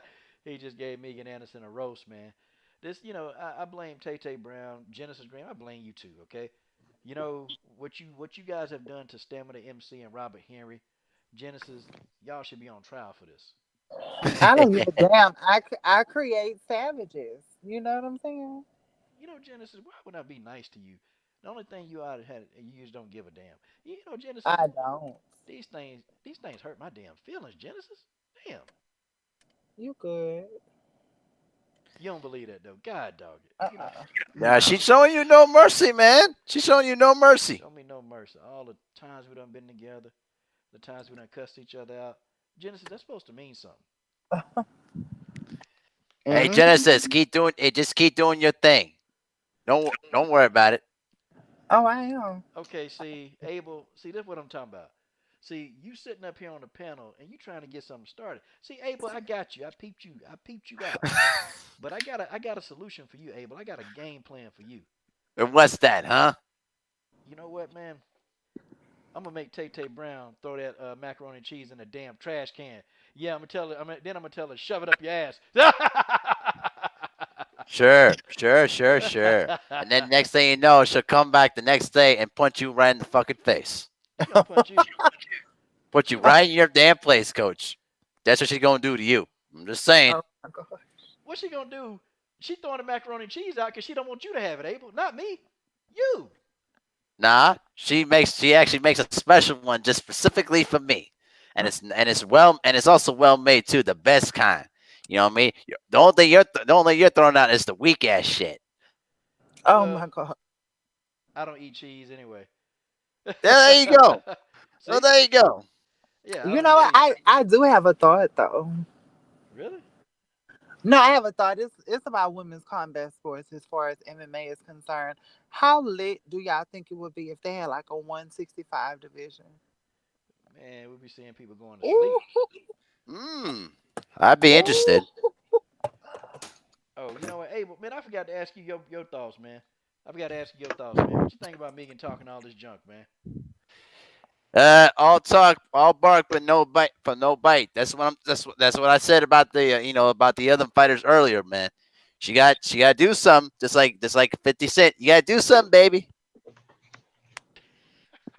You got to do something, baby. He said 50 Cent. Oh man, that's what's up, man. I'm gonna tell Junior the truth. Hey, good job, man. Good job, man. Hey, Abel, George told me don't get in the middle of a couple. You know, George, speaking from the guy that basically said, "Why don't you just go make a damn baby together with Tay Tay Brown?" You fucking hypocrite. won't you make a what with Tay Tay Brown? No, make a damn baby together with Tay Tay Brown. That's what George Page said all the time. George trying to get you some paperwork, man. George Page, you're a fucking hypocrite, bro. Get the fuck out of here, man. Oh, man, he on George Page helmet today. You know what? I actually gonna challenge you right now. Pick up the damn phone right now and come get this work. Oh, damn. That's right. No, I can't today. I can't. Hell no. I can't do it today. The fuck? That's my boy. I cannot today. I can't. If I do it today, I'm gonna lose my mind. Has your mind already been lost already? Yours are, because when you see Tay Tay with another man, boy, you gonna flip out. You gonna go? No. Oh no, I'm not gonna flip out. Don't worry. I'm just be like, okay. Then we take it. Then I take his ass to the back. Boom. Night, nigga. Ain't nobody checking for you, man. Come on. Oh my god. See, Coach. This is why I don't put up with no shit. You understand what I'm saying? You understand what I'm saying? What if the person get the upper hand and beat you up? Then I find another way to beat his ass. Go ahead and street fight his ass. Use some weaponry, whatever. Do whatever it takes, man. But it's nothing you can do if you're asleep, man. Ask for a rematch. Ask for a dance. That's right. There you go. Chew that. Leave it. Nah, hell no. I'm not. Nah, I can't today. I cannot today. Just answer the damn phone, man. Get it over with. No.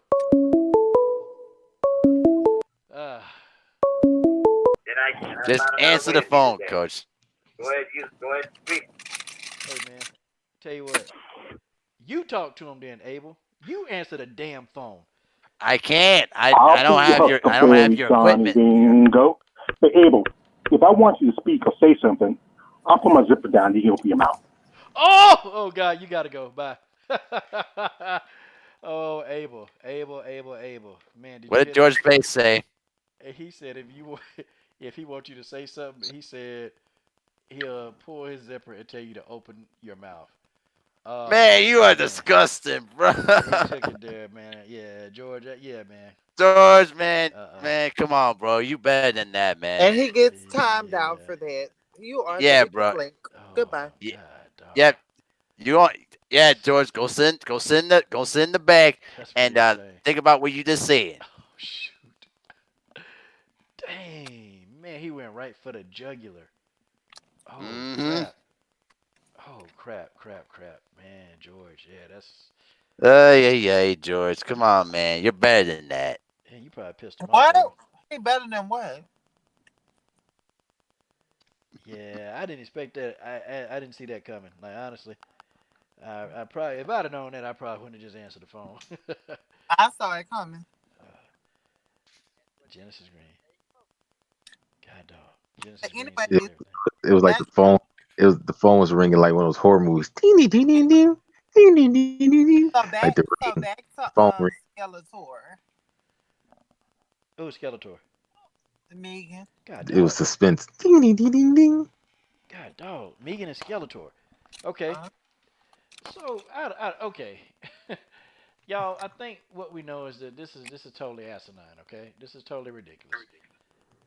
You know, we shouldn't even be having a discussion about her in a title shot because she didn't deserve it, and she can't even get a title shot in a division with nobody there.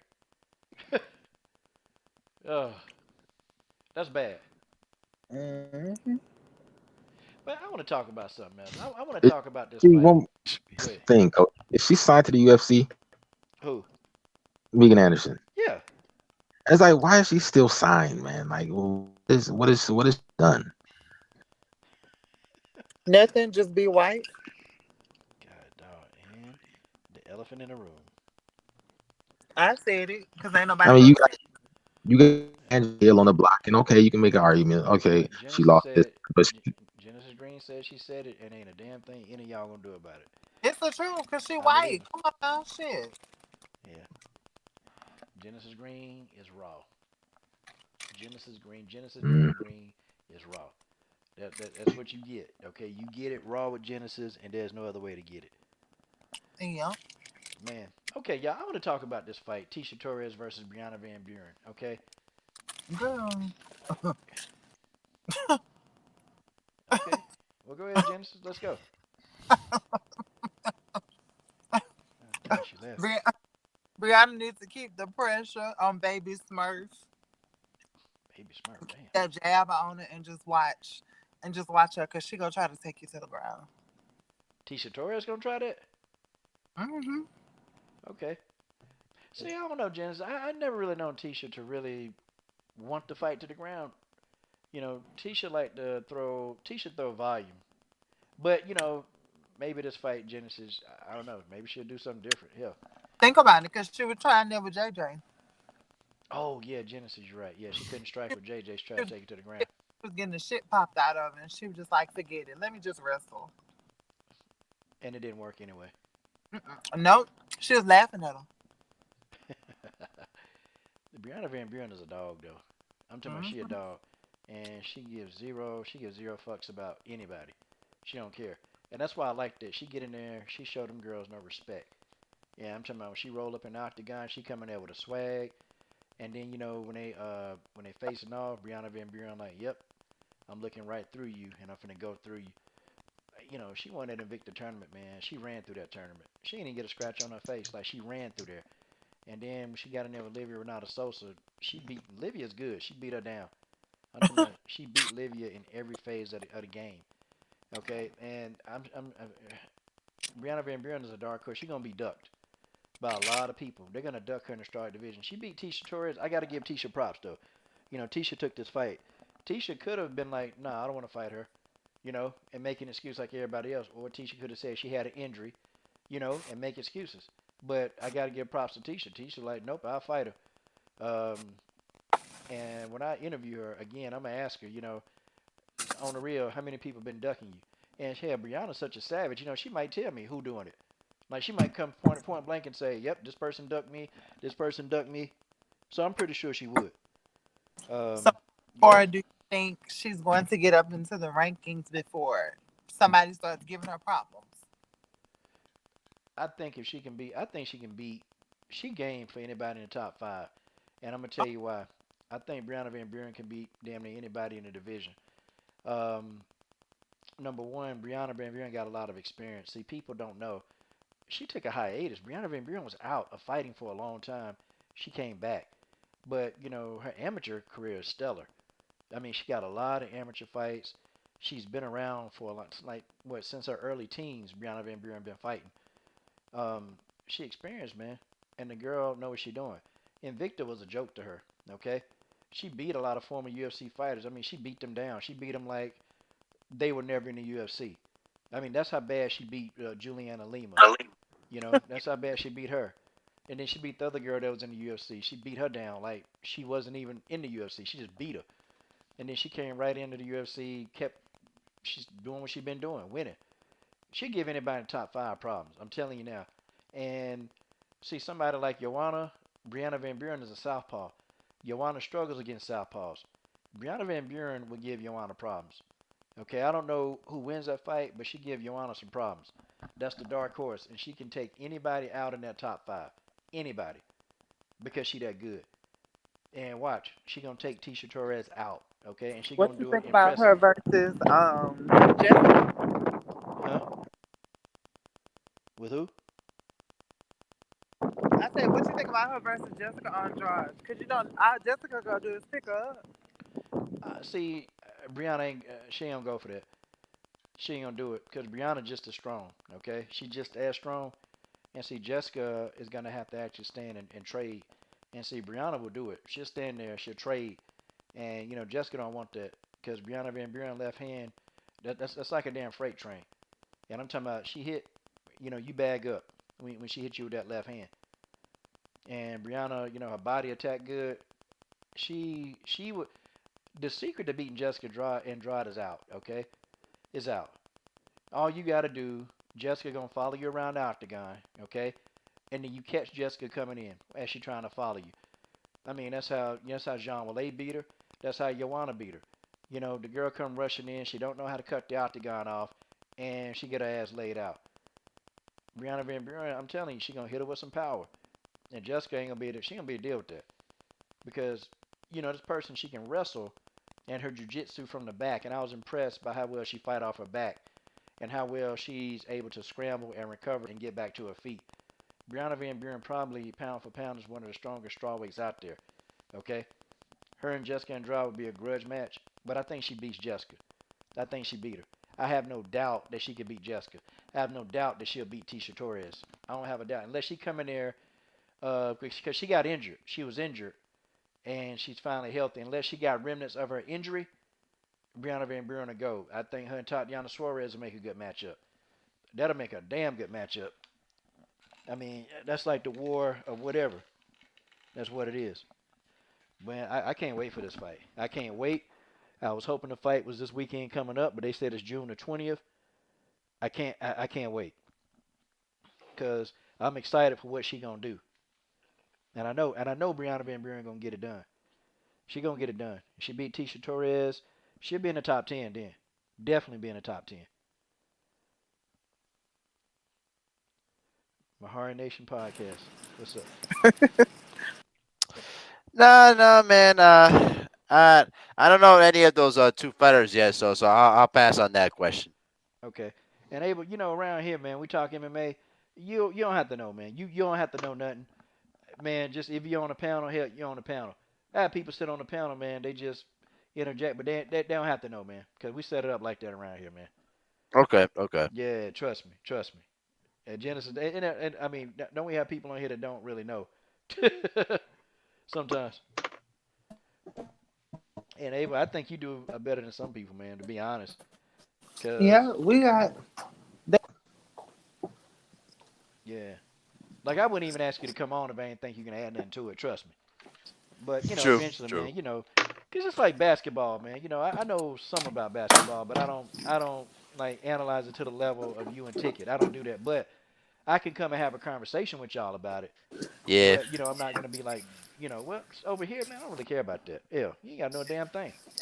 You can pick up, learn a few things about some fighters and then add something. But, you can even commentate on, like the styles. Like Tisha Torres, they both awkward. And they both fast. Brianna's fast and Tisha's fast. Tisha is a volume puncher. Brianna Van Buren is a little bit more like strategical. Right. She's much more strategical. She's going to break you down. Where Tisha Torres, she coming right at you. She coming to try to get you. And, Brianna's going to break you down. She's a savage. And she going to get in there. And I'm telling you, she's going to crack Tisha upside the head. Okay. Okay. We'll see what happens. That's all I can tell you. All right. And he's being honest. He's being honest. But I'm telling y'all, and watch, I'm going to be right. That's the dark horse. The dark horse. Okay, guys, let's talk about some MMA side pieces, y'all. Let's go into MMA side pieces. Let's talk about the men. Talk about some of the men. Okay, John Jones called out Francis Ngannou.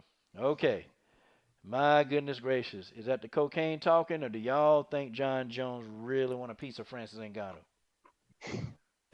Oh, shoot. It's Genesis Green.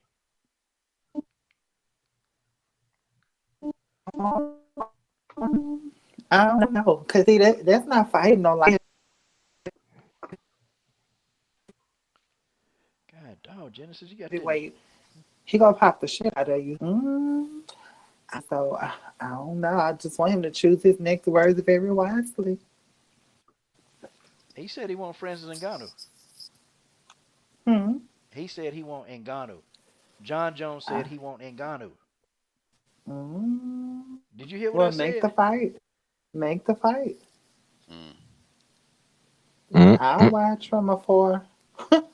Who you think gonna win? Mm-mm-mm-mm. Genesis, you don't get it. Who you think gonna win the fight?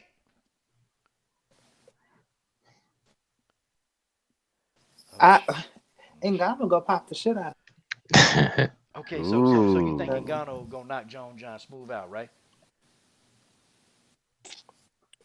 Yeah, because I mean, that's what I'm saying. It's different from fighting light heavyweights. This is a pure heavyweight, and you heavyweight. You can't. Man. Them some big men. Okay. All right. General Africa. That's all I can say. I don't know. Yeah, I think John Jones is he got that bug, he got that little down just running his mouth, man. I still want to see him fight Adesanya, man. Francis Ngannou will fuck John Jones up, and I don't think John Jones is a strong ass dude. He's tough, but John Jones was taking shots from, and he had good defense, and he withstood some shots. But the young homie who fought him last, he was taking shots from him. Francis Ngannou, that's a whole nother level, and John Jones is a beast, but I don't take it serious. I think he's just talking, man. If he did fight him, I'd give that salute, but I don't believe it. I think he's just talking right now. I think it's just hype, get the fans talking. John Jones would get tore up by Francis Ngannou. I I think John Jones can. I think John Jones wins, and I'm gonna tell you why I think he wins. First of all, John Jones know how to neutralize power. Uh, He neutralized a lot of Dominic Reyes' shots. He was lessening the blows. Um, he slowed down the fight. See, Dominic Reyes, he's very aggressive, and John Jones slowed him down. He made Dominic Reyes slow down to the point where Dominic Reyes fought his fight, and John Jones wore that dude down, man. He wore him down. Dominic Reyes is a damn bull. Okay, he's a bull. That man's a bull. This man come full steam ahead, and he knocking you the hell out. John Jones kept clipping him, man, hitting him with that right hand, kept throwing the 1-2 combinations at him. John Jones took his time, and he broke Dominic Reyes down round by round. It took him a couple of rounds to figure him out, but when he did, he broke him down, man. And Dominic Reyes still running around here talking about he won the fight. I'm like, nah, bro, you ain't win that fight. Nah, he didn't John win. Jones won the fight. It's just my view, and I think somebody like Ngannou, John Jones already know that the key to beating Ngannou is you sap his stamina. Okay, you take it. Well, how do you do that? You put pressure on Francis Ngannou. Okay, you make this man wrestle. You put him in the clinch. That's what Stipe Miocic did. He put him in the clinch. He had him wrestling. That man can't handle high level wrestling. Okay, that's the key. And once you burn him out, man, if you wrestle with him for the first round, the other rounds, Francis Ngannou, he not gonna be there. The thing of it is though, you have to have a couple of things to do that. See, not just everybody can do that. I mean, hell, Rosenstruck, for an example, Rosenstruck didn't know how to wrestle him. He tried to come in there and bang with him. Nah, man, you don't bang with a banger like that. That's the Deontay Wilder of MMA. You don't stand in front of him like that. Stipe got hit one time by Francis Ngannou, and Stipe immediately he fainted and then got a double leg takedown. That's what you do to a monster like Ngannou. And then he wore him down, man. He wore the guy down to the point where he couldn't even breathe, and that's when Stipe put him out of there. Okay, that's when Stipe Miocic put him out. And after that fight, that loss, Derek Lewis had Stipe Miocic. I mean, had Francis Ngannou had him scared to pull the trigger. So Derek Lewis beat him, and the fight really what was uneventful. Okay, that Derek Lewis fight was boring. Francis Ngannou still got remnants of Stipe beating him. Okay, and that's in the back of his mind. And see, John Jones he's skillful. Okay, too skillful. John Jones understands the octagon. He understands where he is at all times in the octagon. I'm gonna tell y'all why that's very important. If a person can understand where they're at in the octagon, they can use that part of the octagon to their advantage. John Jones is one of those people that if you're near the cage, he's going to use the cage to his advantage to help beat you. If you're trying to give him a double leg takedown, he's going to put his back against the cage. He's going to make you burn out your arms by trying to take him down and you're not going to be able to take him down. Or he's going to make you burn your arms out by trying to get in a clinch. He's just going to rest against the cage while you're sitting there trying to hit him with elbows that he's going to deflect 90% of those. They're not going to land, okay? Then John Jones is going to eat up your obliques. He's going to eat those up. That little Jackson Winklejohn oblique kick, John going to eat those up. He's a master at that. And John be tearing them dudes up, man. So by the time round 2 get here, Francis Ngannou going to be tired. He ain't going to be able to walk too good. And then John Jones is going to start picking them off and picking them apart. Francis Ngannou going to have a hard time trying to knock out John Jones. It's going to be tough. Because he ain't going to be able to just run in there. Okay? He ain't going to be able to run. See, Dominic Reyes tried that shit. He tried to run in there. John Jones immediately wrapped that dude up, man, and started working him on the inside, started hitting Dominic Reyes with a lot of little short elbows, started kneeing him. And see, when you kneeing somebody with a knee in the breadbasket, that it hurt. And it add up, and then it's sucking the wind out of you. Dominic Reyes had to cut that out. I'm telling you, he going to do the same thing to Ngannou. John Jones is strong. Okay, he's deceptively very, very strong for his size. I mean, this man over here repping out deadlifts of 500 pounds. And we can say that might be the steroids. Okay, who cares? But John Jones is very strong. It's a lot of weight. It's a lot of weight. Yeah, it's a lot of weight for a fighter. Okay, that's a Coach, lot of weight for a fighter. A lot of weight.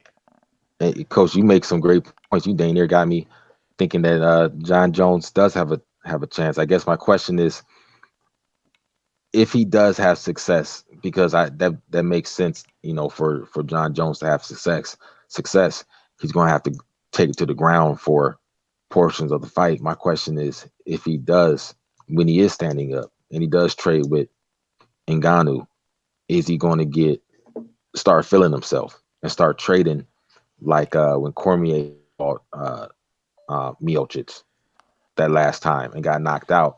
Those are two heavyweights. Does John Jones get, he starts landing, I landed a few shots, stand up, and I'm going to keep on trading with him? Do you think that John Jones can neutralize that offense for the entire fight? For Francis Ngannou, yeah, he'll be able to do it because, see, people don't talk about Francis' chin. Francis Ngannou don't like to get hit. And see, he not used to being hit because he's the guy that's always finishing these fights early.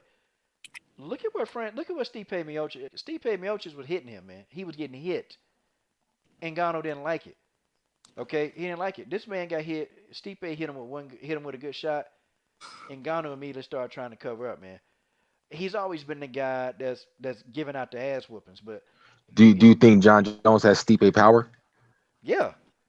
Yeah, he might just John Jones got power, man, and you gotta understand too. He fought DC.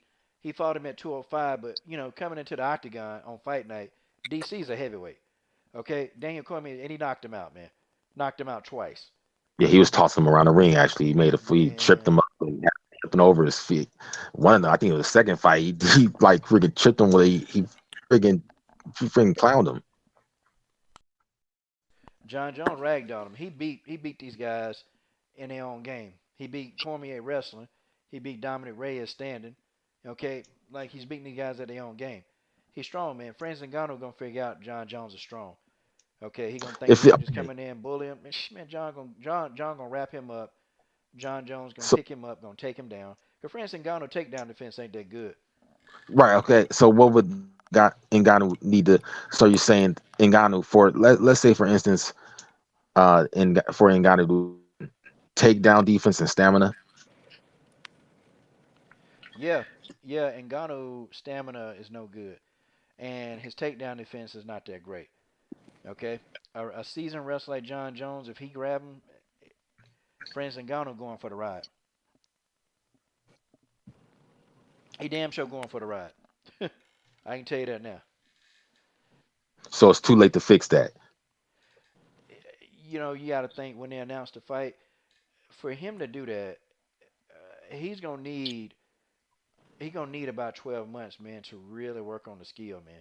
See, in MMA, it's not gonna come in between fight camps. It's not gonna happen, okay? Takedown defense is something that you have to master that. Okay, you have to get good at it. And the only way to get good at takedown defense is have people trying to take you down from every which angle. Okay, have people trying to get you to the ground. That's a hard thing, man. Takedown defense is something that It doesn't come overnight. Okay. Look, man. When I wrestled, I had people. I practiced takedown defense probably for a whole year, and every match that I had, I still found somebody who did something different. Okay, that's how diverse takedown defense is. Okay, and when you got those people who mastered takedown defense, people like Jermaine Durandame, that they got exceptional takedown defense. Chris Cyborg takedown defense is good. I mean, actually, Cyborg and Durandame got better takedown defense than Amanda Nunes, and that ought to tell She you. gets taken down. Yeah, Amanda can be taken down, but that still ought to tell you though that even with a seasoned veteran like Amanda Nunes, she's still working on it. She's still trying to understand it. Takedown defense is an art, and Francis Ngannou don't have it. And a good wrestler like Stipe or John Jones, they're gonna take him to the ground, man. They're not gonna try. Like John Jones ain't gonna be stupid enough to stand in the line of fire. He's gonna deflect the shots. He's gonna let Francis wear himself out. He's gonna take him down and he's gonna wear him down. That's what John Jones gonna do. Sometimes I wonder if guys like Ngannou's their power, knocking out the Wolverines and stuff like that. In a way, if that becomes like their biggest detriment. Well, see, you got people like Overeem who they not defensively responsible, man. Like Alistair Overeem, he never is defense. The guy walk in with his chin up, so he gift wrapped his chin for Ngannou. He gift wrapped it. He said, "Here it is." And Ngannou, it was so fast, man, that he hit him with this uppercut. But the man chin, his hands were down, and his chin was right there. So, okay, you gave it to him. John Jones, he's defensively responsible. He's not going to gift wrap his chin like that. I'm not saying he can't get caught. He can. But the likelihood of Francis Ngannou catching him with just an uppercut from nowhere, it's going to be unlikely. Okay? It's going to be highly unlikely that it happened.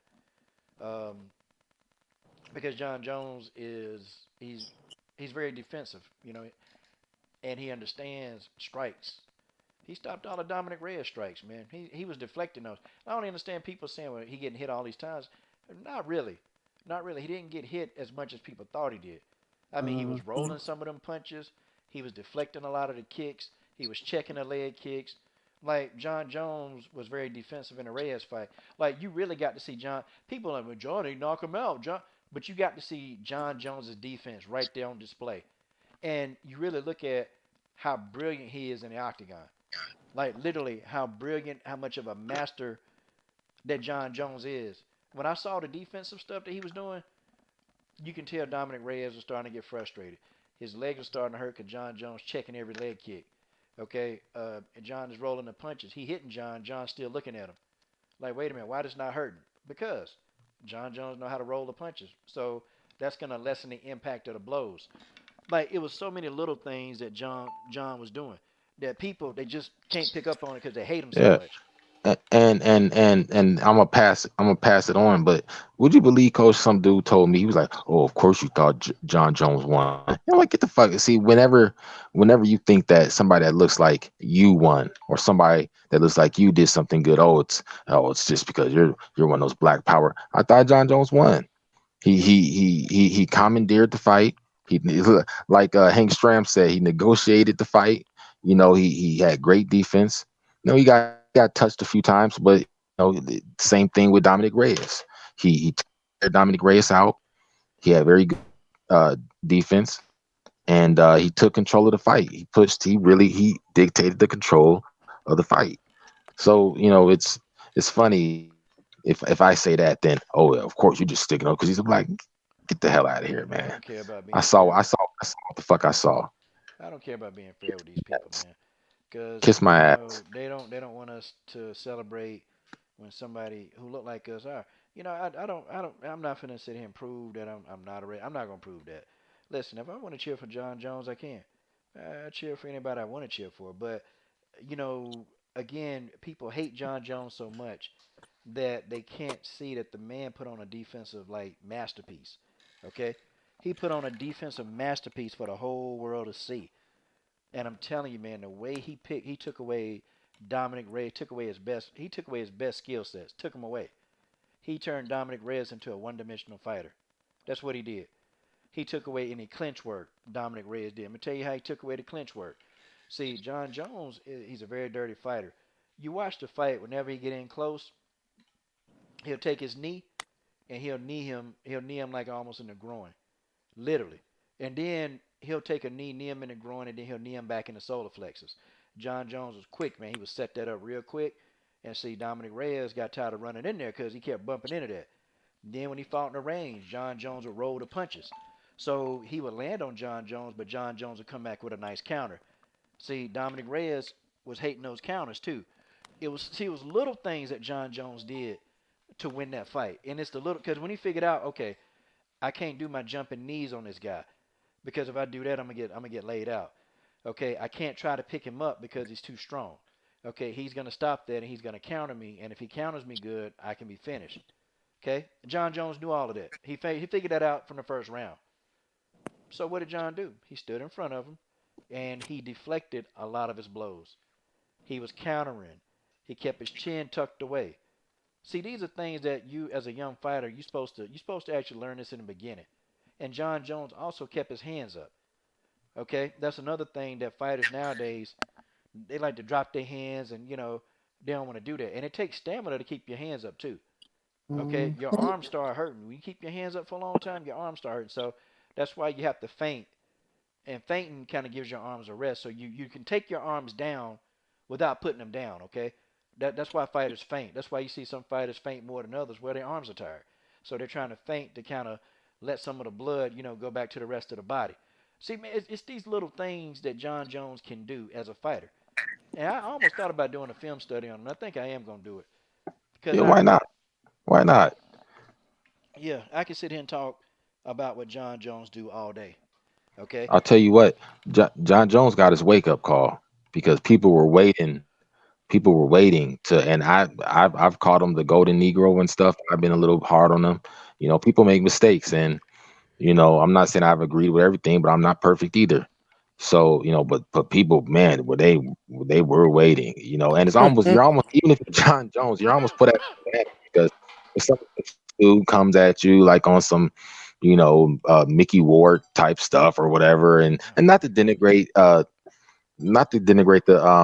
what's his name, the brother, uh Dominic Reyes, because he had a great performance as well, even though he got schooled at the same time. He had a great performance, but some dude comes at you and he's strong and he's kind giving you he has really good offense and stuff, and gives you a little bit of trouble if you're John Jones. Now it's like John Jones would check a head kick. Ooh, yeah, it was a strong kick, but it got blocked. But Mhm. but we're waiting. They were waiting. Dominic Reyes was wrong. They was just John Jones. They was bigger John Jones supporters than me before. But as soon as he has just a little bit of trouble, Dominic Reyes, Dominic, get the hell out of here. Some Dominic Reyes. He And you good, but know he lost. what? The main people that are so critical are motherfuckers that have never been into a fight. Never. Not Hmm. even a good street fight. So I mean, I don't understand how some people that never had a street fight can be so critical of somebody that's going in there risking their life. Yeah, and you can tell like people that they've never ever had a fight because they don't know how to break a fight down. They don't Nope. understand. And when you ask them questions specific to fighting, they can't. They have an issue of breaking down the fight. And see, I don't mind people coming on the panel, and I want that. I want people to be on the panel. Sometimes though, sometimes the fighter really they're not like cowards. Okay, sometimes they're not cowards. Sometimes they did just got outclassed. Okay, sometimes they get outclassed. Sometimes another fighter is actually better than you. I mean, sometimes it is. But then you'll get some people like, and I say my boy Jensen, he'll come on and say that fighter's trash. I don't I'll say this. If I said a fighter sucks, then I'll probably say that they did something right to get to the UFC. Okay, I try not to do it. Maybe I think I did recently say somebody wasn't that good, but in all, I kind of don't mean that per se because every fighter on this level they got attributes and they step inside that octagon. Because a normal Joe Blow, they can't fight with them. They can't fight with them. And shout out to Batty B. I was telling her, hey, if you pull up on Amanda Nunes and you start trying to mess with Nunes, you mess with her, Nina Andrade gonna whoop your ass. Okay, that's just how it is. Nina Hensrod gonna whoop your ass. And you want to know how I know Nina Hensrod can whoop your ass? Because she done been in there with some of the top fighters in the world. Y'all the same size, height, and weight. Yeah, that's an ass whooping. It's gonna come. Okay. So yeah, you can pull up on Nunez, but Nina Hensrod gonna have something to say about that. You know, and you have to know if you're not a trained fighter. And I'm not picking on her. I'm just giving an example. If you're not a trained fighter, sometimes as fans we don't understand sometimes. Like sometimes we don't understand what it's like to get kicked in the liver. I mean, I understand what that feel like. You feel like your whole body want to shut down. And sometimes when you get hit in the liver, you feel like you just want to go take a dump. Like that's serious. That's real. And then some people don't know what it's like to have your nose broken, to have your lips split, okay, to have a fractured jaw, to have your eye socket. I mean, people don't understand what that feel like. Your Oh, shins. coach, they don't know what it feel like to get hit upside your damn head and your temple. No. Well, and coach, Yeah. and here's another thing that I love bringing up too is as athletes, right? Even Mike and I don't fuck with the dude, but Mike Tyson once said that fighters are the best actors, and it's like as an athlete, even not even specifically about fighters, man. As athletes, we're great. I want to mind, but you can almost always tell if somebody's afraid. And and look, fear is a big. I was afraid in a way before every football game because it meant so much. And it was just that so fighters are afraid, athletes are afraid at times, even though over time when you doing something over and over and over again, it does kind of like just second nature to you. But as fighters, we can tell, or as athletes, we can tell, okay, that person, they're moving a little funny, or they said something there. I saw a chink in their armor, and people hear us, oh, what are you talking about? Oh, you're just like, but you don't see what I see. Well, Abel, like it's kind of, Abel, maybe you can rate this to basketball, man, or because it's kind of, like somebody trying to tell you that they ain't never took a free throw in their life. Right. But they trying to tell you about basketball. Like, wait a minute, you never took a free throw? How the hell? What? Well, here's the thing, though. It's kind of like the analogy of you never took in a free throw when there's so much pressure on the line. I mean, you can make all them free throws when it's all nice and quiet and nobody distracting you. But try to take a free throw with about 60,000 fans screaming at you, saying all sorts of racist shit, saying all sorts of derogatory comments to you.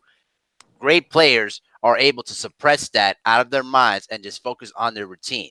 You know what I mean? I learned that from the best because as a youngster I had to learn how to shoot in hostile arenas back in high school where some of the fans will say some racist shit, and you got to be able to block all that out and be able to focus on your routine.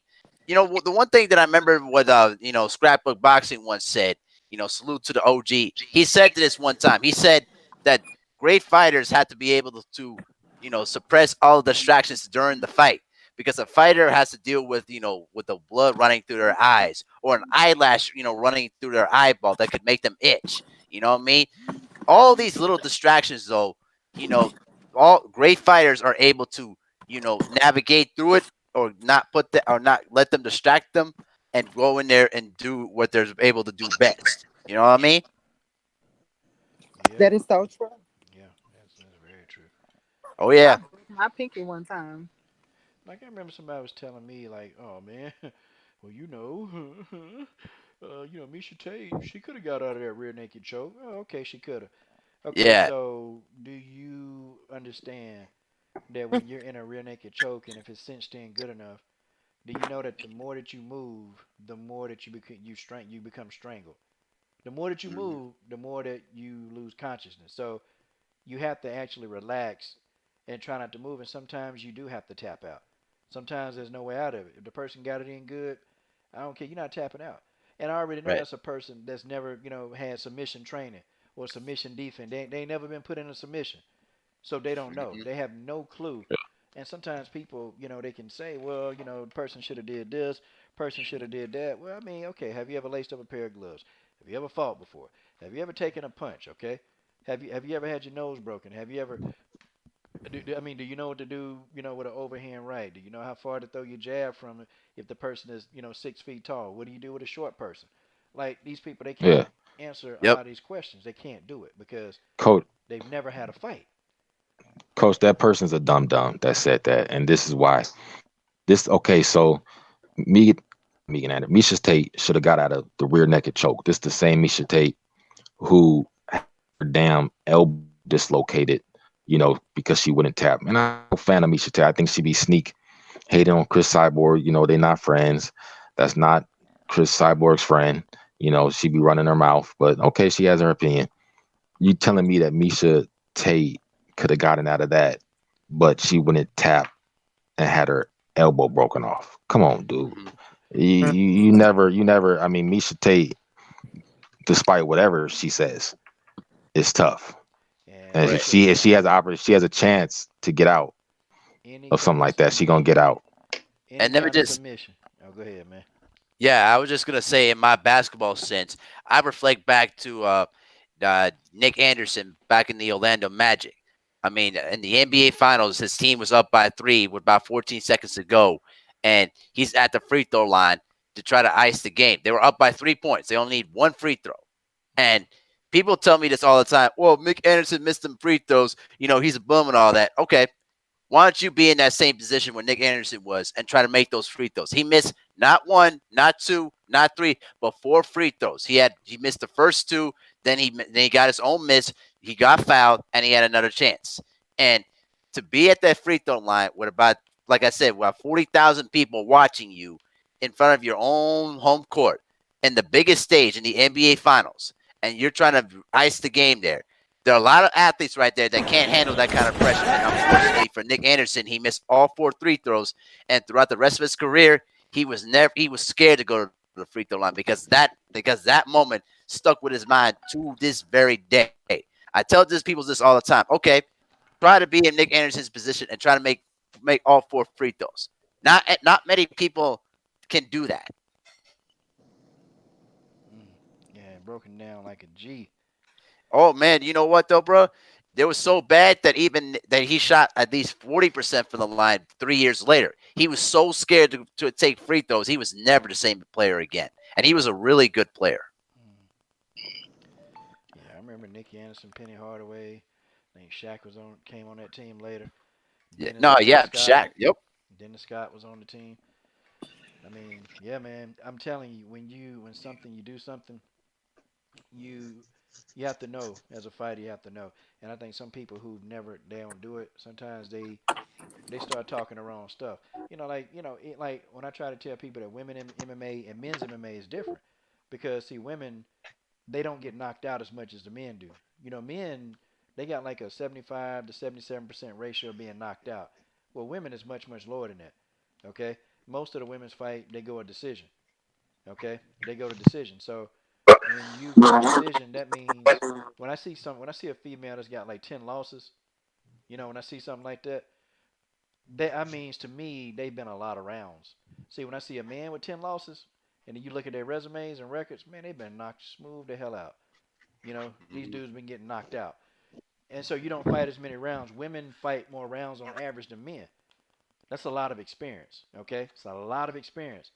But I try to tell people that, come on, the person don't suck. They fought a lot of rounds, okay? Get Roxanne Modafferi, fought a lot of rounds. I mean, she done lost a lot of fights, but she's fought a lot of rounds. So that's why I'm saying, you can't really count out. If I see a female fighter with a lot of losses and they fighting somebody, man, that don't mean nothing for the women. It don't. That person with a lot of losses can actually end up winning that damn fight. Mm-hmm. Yep. Easy work. Yep, absolutely. Well, look at Carla Esparza. She's had her losses here and there, but I mean, the way she's been fighting lately, she's been giving these folks some work. Yep, definitely. I can remember Fernando Vargas. Y'all know who Fernando Vargas is. Yeah. Oh yeah, phenomenal young fighter, but he fought too many. The thing that pissed me off about Fernando Vargas' career was they put him in there with the heavy lines too early on in his career, and by the time he was 28, he was forced to retire because of back injuries because he fought way too many rounds and he couldn't defend himself. Wow. Dang, man, able bringing it into history, man. Yeah, man. I mean, I'm mad. I'm mad to this day of how main events like Kathy Duva, they put him in the Lions Den with Felix Trinidad way early in his career when he was only 22 years old, when Trinidad was at his peak, and Trinidad whooped the piss out of him. Wow. Women used to fight 15 rounds back in the day, long time ago, back in I the believe it. 1950s, 1942. Yeah, back around that time, women used to fight. They used to fight 15 rounds in boxing. Sure did. I forgot them women names too. There was some white ladies too. I forgot their weight classes and everything. But see, I know a little bit too. Hey, Genesis, let me ask you this question: would women fighters be comfortable in fighting in 3-minute rounds in boxing? Some of us can do it. I feel like it would be a lot of bitches sleep. If they let us do 3 minutes, a lot of bitches would be asleep. Their jaws would be dissected. 2 minutes, 2 minutes is quick. I know. You can hold somebody in a corner and beat the shit out of them for 2 minutes. Not really hold them, but if your footwork is better than theirs, you can kind of cut them off before they leave the corners. You know what I know you and Coach understand what I'm saying. Right. You can cut the ring off with them for 2 minutes and kind of hold them and do a lot of inside work for 2 minutes. Because think about it, a lot of the fights, that's how a lot of them been winning. Because if a lot of them actually had to fight 3 minutes, you'll really see a lot of them don't really have no skill like that. Shout out to my boy XA Gucci in the building. Sorry, man. I forgot to holler at you, man. Shout out to XA Gucci. And y'all, before we kind of wrap it up, okay, anybody, you feeling good, you want to help moderate the Bias for Balance podcast, let me know, because, General African and Dennis Espinoza, they got a lot of work going on, so they won't be able to do it every time, and I know I'm working 16-hour days still, so it's kind of tough for me to actually do it every time, but we're going to kick that back up. And just one day, just talk about MMA, because the fans on that channel actually, they want to come back because, it was raw. It was raw on there. And, here I kind of keep it, kids watch my channel, but over there, we can kind of get loose. We can get real loose, and we can say what we want to say. So, yeah, man. So anybody interested, just hit me up behind the scenes, leave a comment, I'll get it. And man, we'll have a little discussion. Bias for Balance podcast. See, like Jason Rose, he started the Lions Den Women's Mixed Martial Arts Community fan page. He got that up, man, and Jason Rose got that thing kicking, man. I think it's gonna be at 200 subscribers, man, pretty soon. It's growing fast, growing real fast. But that man be putting work in like I ain't ever seen. So yeah, just let me know, y'all. Let me know. Anybody? Let's go. Hey, okay. Well, anybody got any closing thoughts, man? Yeah, I'll go first. Thank you for allowing me to come in and chop it up, though, too. You know what I mean? Much love to Dennis Green and General Africa. You know what I mean? My channel right now has been growing, man. We're at 678 subscribers. We're about 32 away from 700, man. And the content's stepping up, man. I'm producing more videos than ever, man. And the people are coming in, man. So if y'all not subscribed to the channel, you're missing out on everything, man. We dropping basketball knowledge. We dropping facts. And I'm not afraid to hurt y'all feelings when I drop in all this facts on y'all asses. So be prepared, y'all. Dog, he told y'all. Nah, I'm serious, man. I'm tired. You know what? Let me just rant one quick thing. I'm tired of these LeBron fanboys coming in there trying to, rip people when they have a different perspective.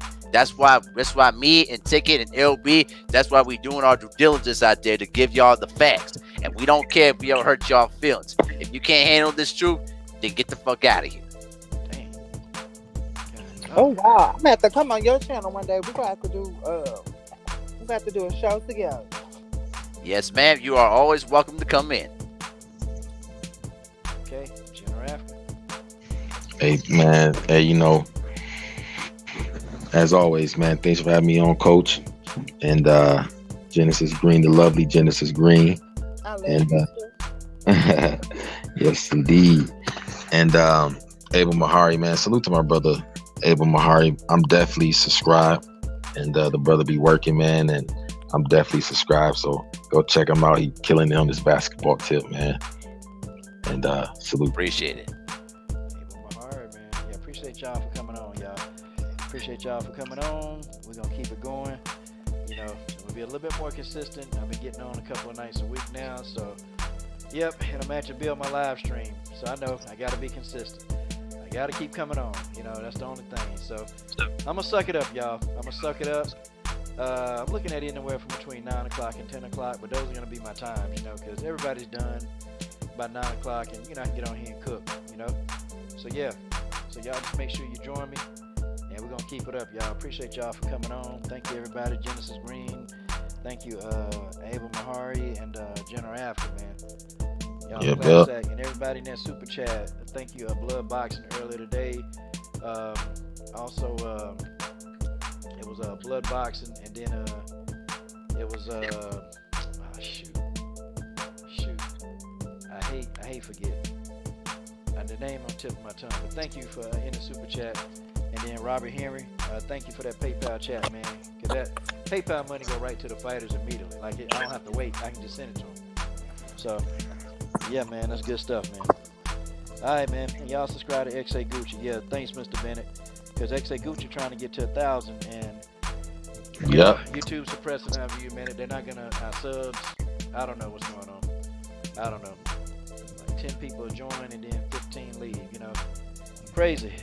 YouTube. That's why I be saying F YouTube so much. Well, also, I think what I've heard is you gotta like the videos as well, because if people don't like the videos, then they're gonna get unsubscribed. I don't know how true that is, but it could be true. And people, like, it's so easy just to like the video. We got a lot of likes on this video, you know what I mean? But you know, people don't be liking the video. You know, they might be unsubscribing your ass. Well, yeah, I was unsubscribed to the Black Fight fan. I'm like, man, we ain't got no notifications from that old bald head boy. We ain't got nothing. And then I'm sitting there looking. I said, wait a minute. And I said, how am I unsubscribed from Black Fight fan? Oh my God. And so I had to go back. I had to go back and resubscribe to him. So I'm like, I don't know, man. And then XA Gucci, I got unsubscribed from your channel. A month ago? And I had to go back and resubscribe. And I'm like, man, YouTube on some old. Have they ever made you? I just watched the video and they subscribed to like a music channel. Like I clicked on the video and that was it. And then they subscribed to the channel. Updates. Yeah, updates and. They do that. I don't know why they doing it like this now, man. 78 been at 65,000 subs for damn near 12 months, man. Like, it's to the point, man, where you like, damn, okay.